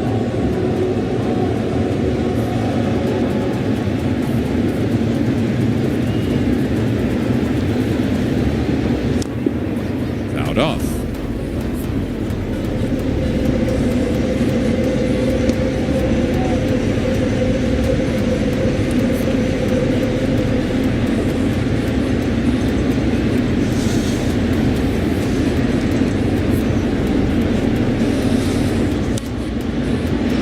In the air to shallow left, and Troy Johnston is in plenty of time. Will make the grab.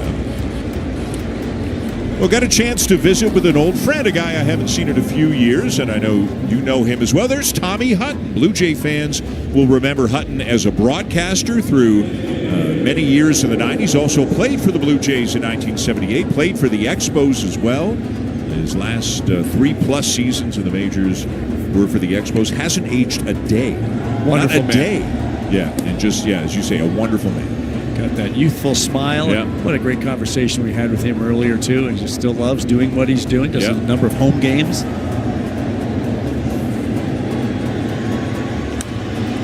This ball is hit to deep center by Springer, and it's gone!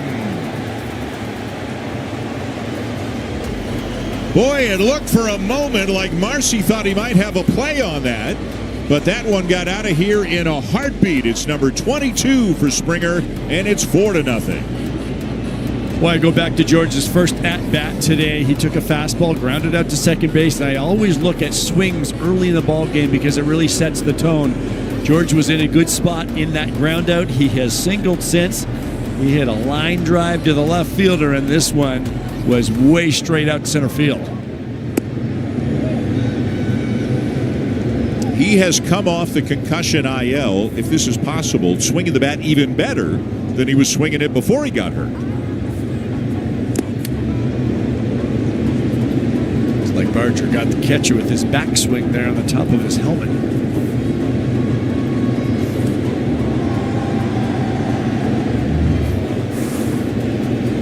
This will happen, especially with a breaking ball down. You're really sticking your nose down in there as a catcher, and Addison's got that big backswing. Such good extension with his swing.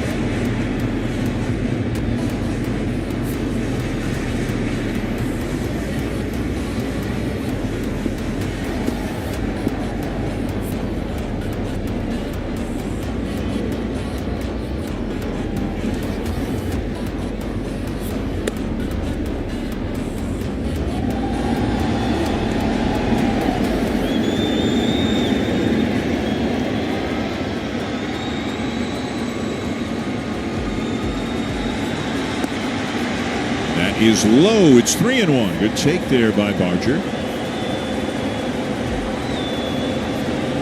It's a good take, too, because you can see that he took that ball because he picked up the spin.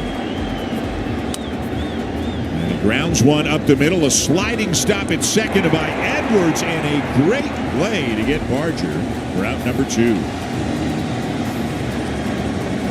Well, let's revisit the Springer home run now. Well, George has been so good, and you talked about it since he came back from the concussion list, and it's always a concern for a hitter, but he has done right back in there. No fear whatsoever. Pitcher comes out and gives him back-to-back sinkers at the bottom of the zone. He took the first one, and the second one took to straightaway center field. Since he has come back, he has played in 7 games, and he's got 4 home runs, giving him 22 now on the season.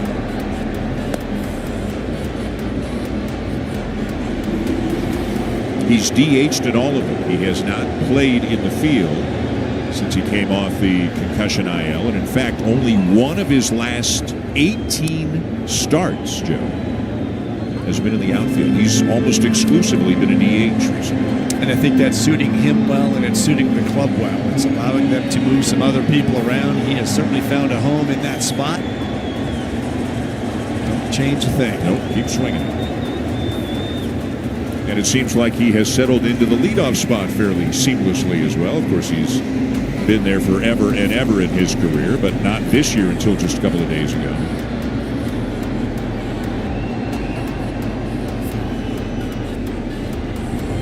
One and two, the count on Bichette.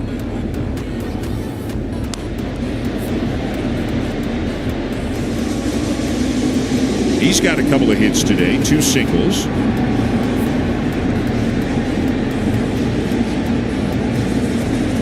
And is now hitting an even .300 on the season.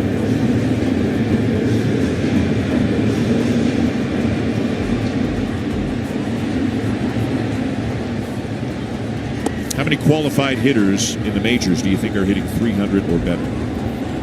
Not many. Let's say 6. 8. Bichette being one of them. Only 8 hitters are hitting .300 or better.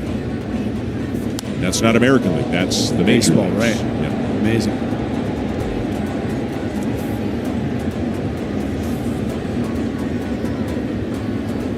The leader is Aaron Judge at .326. Jonathan Aranda .316, and then nobody else is over .307. An interesting note there how much his strikeout rate is down. He has always been kind of a 20 to 22% strikeout guy. He's down under 15% this year. It's a big drop. Taking some walks.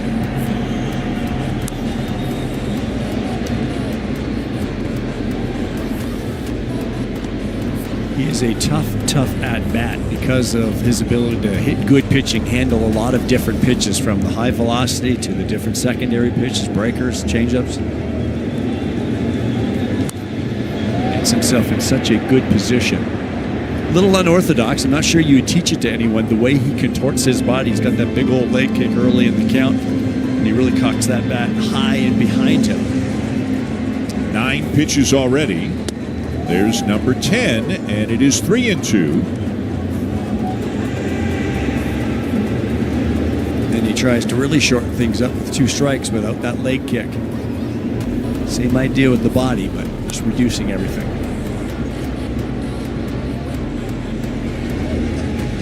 Springer with a home run earlier this inning, his second RBI in the game as well to make it a 4-0 game.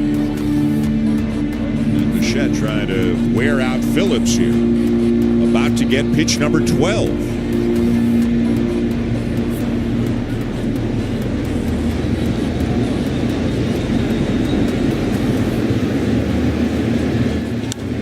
Boy, he can some kind of do this. We have seen dozens and dozens and dozens of this kind of at-bat. This is what he can do, and I think it's somewhat unique to him because he can allow that ball to get so deep. He's cheering him on. And a base hit into right center. How about that at bat? 13 pitches. He fouled off 7 of them. And he's got a base hit in the dugout. Is loving it. That will pump up his Bo, but his teammates even more importantly. George is all over it. It is just such a unique skill that he possesses to be able to do that. No leg kick this time, but he stays on that little breaker. And again, because he's letting the fastball travel so deep, he's not going to get fooled on that secondary pitch, especially if it's anywhere near the zone. He's 3 for 4 today. And here's Kirk, who had an RBI double his last time up.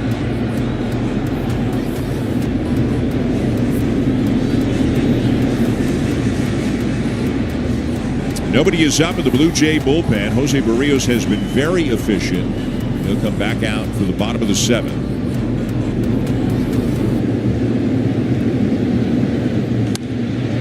0-2 on Kirk.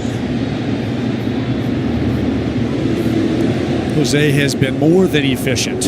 67 pitches through 6 innings. That's a combination of facing hitters that will tee it up if you're in the zone, and he's been in the zone a lot.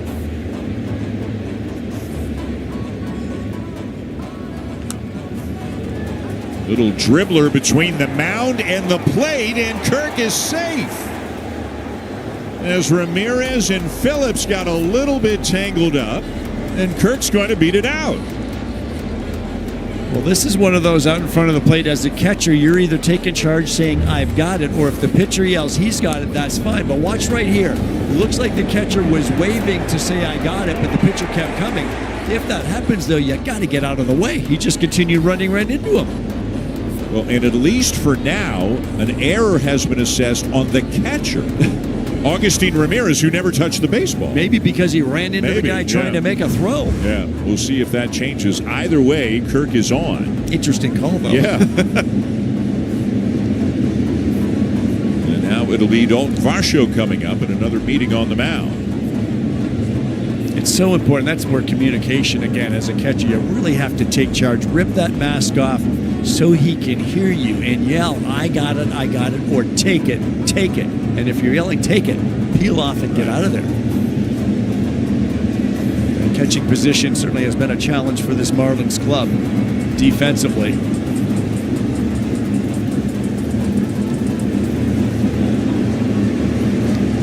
Young catcher, still lots to learn, and these are the growing pains that Clayton McCullough is going to have to go through with his club. So it's first and second, 2 down, and here's Varsho.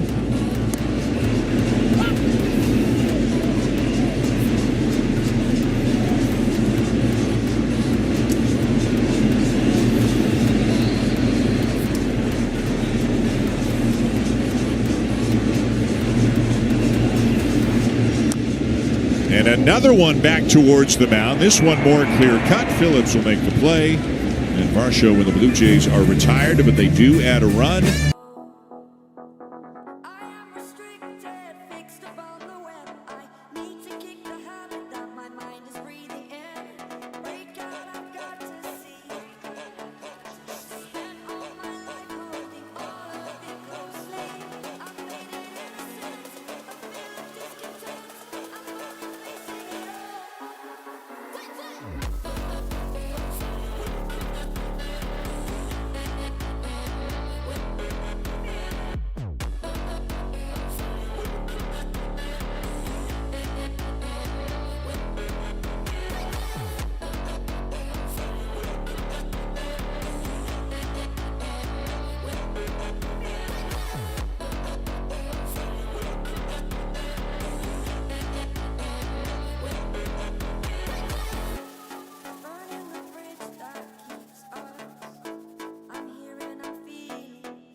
Even though Springer is 35 years old, Scherzer said he plays and runs as hard as anyone on the team.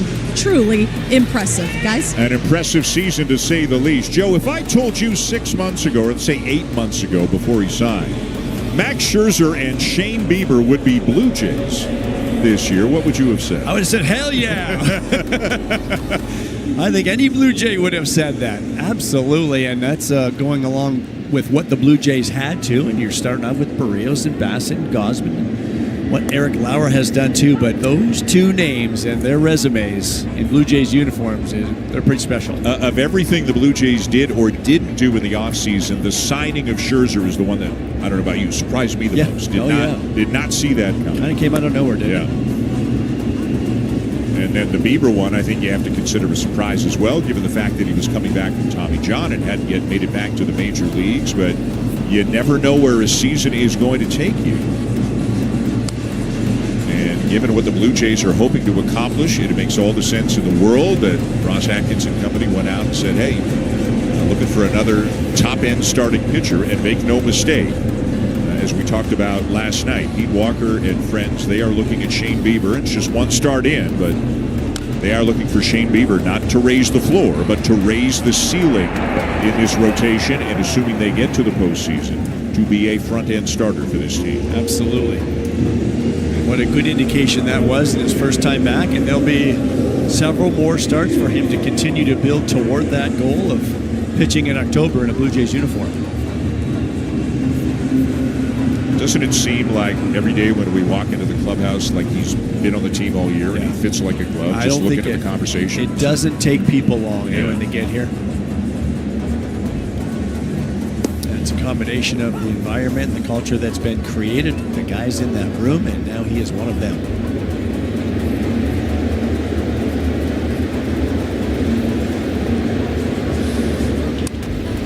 This is up the middle, and that'll get through. A base hit for Liam Hicks, his first hit of the game, and for the Marlins, just their second hit as a team.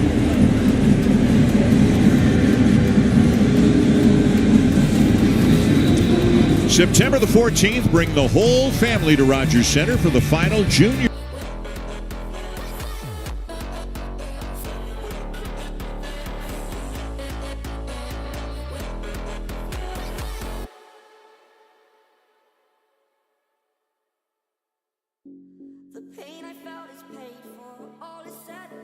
Depot Park this weekend. Pitch number 75 upcoming for Barrios. He's facing Eric Wagaman. Miami DH today. He's over 2.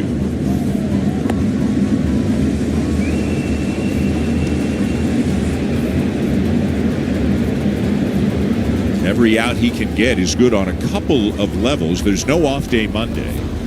And now with the news that Lauer is going to start Wednesday, it's really, at least right now, 6 starters, 7 relievers. So they've got one less arm in the pen. They don't really have a long man at all. So, I mean, you're trying to win the ball game today, but you always got, part of your brain, if you're John Schneider, on the next few tomorrows that are coming up. Always, yes. And that's why it's always so important to get length out of your starting pitcher.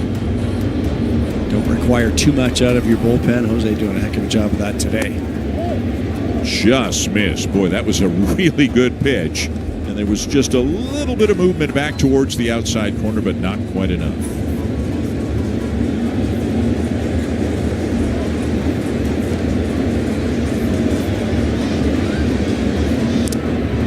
Try to right-on-right changeup.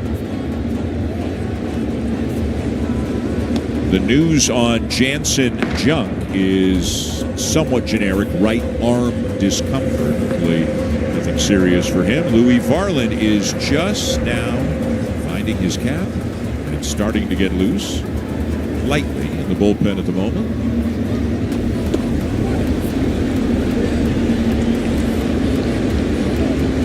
You'd love these last 2 outs here this inning from Barrios.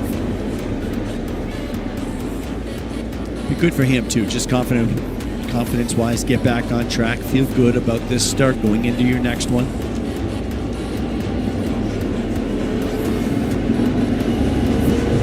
Three-two, and it's lined into left center, a base hit. And coming around to third is Hicks ahead of the throw, and Varsho threw the ball into third, and that allows Wagaman to take second on the play. So it'll be a single and then an extra 90 feet on the throw, and it's second and third, 1 out. Yeah, I think if Dalton had to do this over again, he would know to get this ball into second base. And with him coming back from his shoulder surgery, that arm's not back yet at all, and you'll see it with this throw. But just get this ball into second base. Try to keep the double play in order. No chance at the runner at third. he's shaking his head right now. He knows. And now Pete Walker is headed to the mound just to see how Barrios is doing and set up a game plan with Troy Johnston. This is really the first threat of any kind that the Marlins have had here today. Picking up just their second and third hits of the ball game here this inning. A changeup has been such a big pitch for Jose against left-handed batters this afternoon, and we'll see if it's not a big pitch in this at-bat at a critical time in this ball game.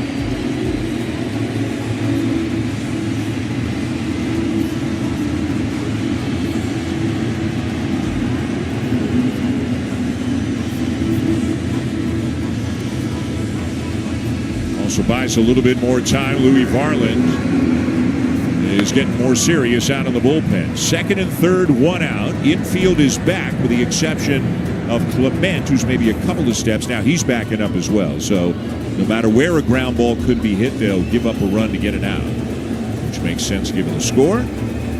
Troy Johnston is 0 for 2, and this one is going to drop in center for a base hit. It will score one. Hicks is in. Wagaman stops at third, and it's 4-1. Well, sure enough, it was that changeup, and Johnston did a good job on it, but the runner on second did not get a great jump. Wagaman, and I think everybody else in the ballpark could see that this ball was landing. It was off the end of the bat, but watch the runner on second. Took a long time to realize it's down, and it was a no-brainer. But because of that, he needs to be held up at third base. And the end coming kind of quickly here this inning for Barrios after he had been sailing along 3 consecutive hits. A very nice job by him, and now Louis Varland is on his way in.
Noha is the batter. And that'll miss just inside ball one. So Noha is 0 for 2. A strikeout, and then he hit that screaming liner down to third that Ernie Clement caught.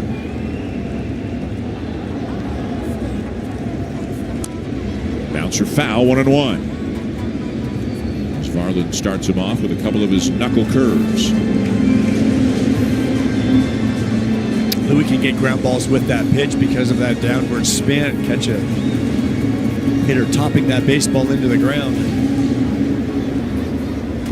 Wagaman at third, Johnston at first, 1 out. And it's 2 balls and a strike.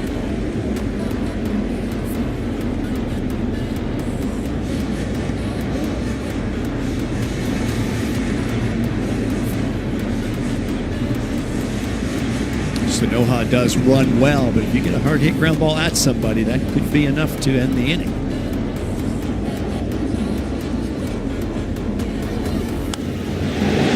is a fair ball down the line and all the way into the corner. Wagaman will score. Johnston is getting the wave. The throw to the plate. Got him! Oh, what a relay by Bo Bichette to cut down the runner at the plate. So it is 4-2. Excellent relay from the left field corner. I was watching the third base coach, and Miles Straw picked that ball up, got it to Bo, and what Bo did is he kept that throw in fair territory away from the runner, and that's what's critical here.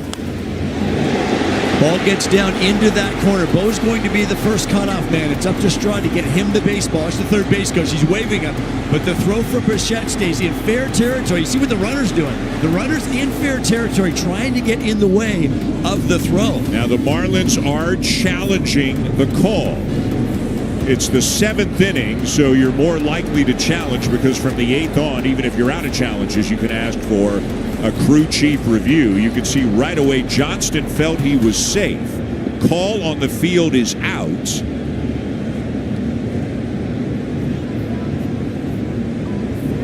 To me, this is a too close to call. It is confirmed. Runner's out. Runner is out. Their challenge. I did not hear if the umpire said call stands or confirmed, but either way, the runner is out. What a good job by Straw and Bichette. If they don't make that play, it's 4-3, and there's only one out.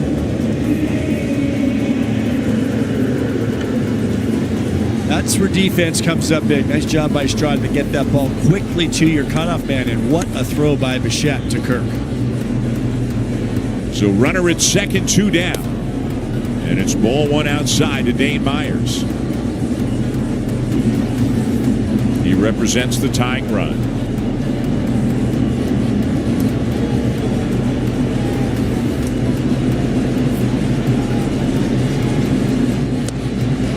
Fastball in, it's 2-0.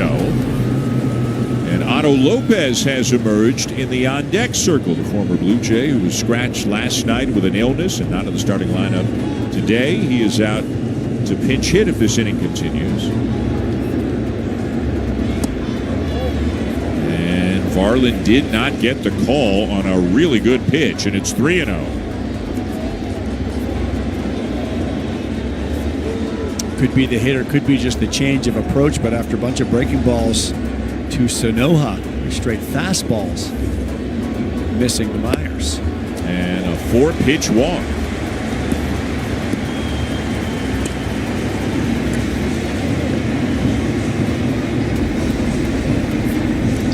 And now Lopez. Spent a little bit of time with the Blue Jays, came up in the Blue Jays system. His major league debut as a Blue Jay. Got a total of 10 at-bats between 2021 and 2022. Pete Walker coming out to the mound again. The Blue Jays DFA'd him prior to last season to make room on the 40-man roster when they signed Yariel Rodriguez. And Lopez has come to Miami and been a regular for them over the last couple of years. He's hitting .240. He started off the year as the second baseman, but then he and Xavier Edwards switched, so Lopez is now the shortstop. And Lopez is also a guy who grew up, spent a number of years in Montreal, and has represented Canada at the World Baseball Classic. Trying to do his recruiting pitch to Liam Hicks, wasn't That's right. Which went pretty well. Liam was a... You don't have to ask twice. They're going over the game plan for Lopez right here with 2 on. 2 out. It is 4-2. All of this from out of nowhere this inning. It began with Barrios on the mound, now with Varland on the mound. The Marlins have 5 hits today. 4 of them have come this inning.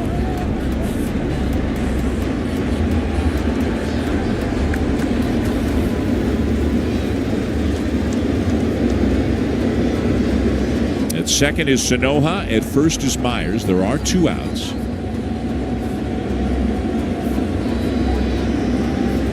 And the first pitch to Lopez is taken down and away. And Andres Jimenez looked like, as Fluharty's just getting up, it looked like Jimenez wanted a throw out to second. He never got all the way to the bag.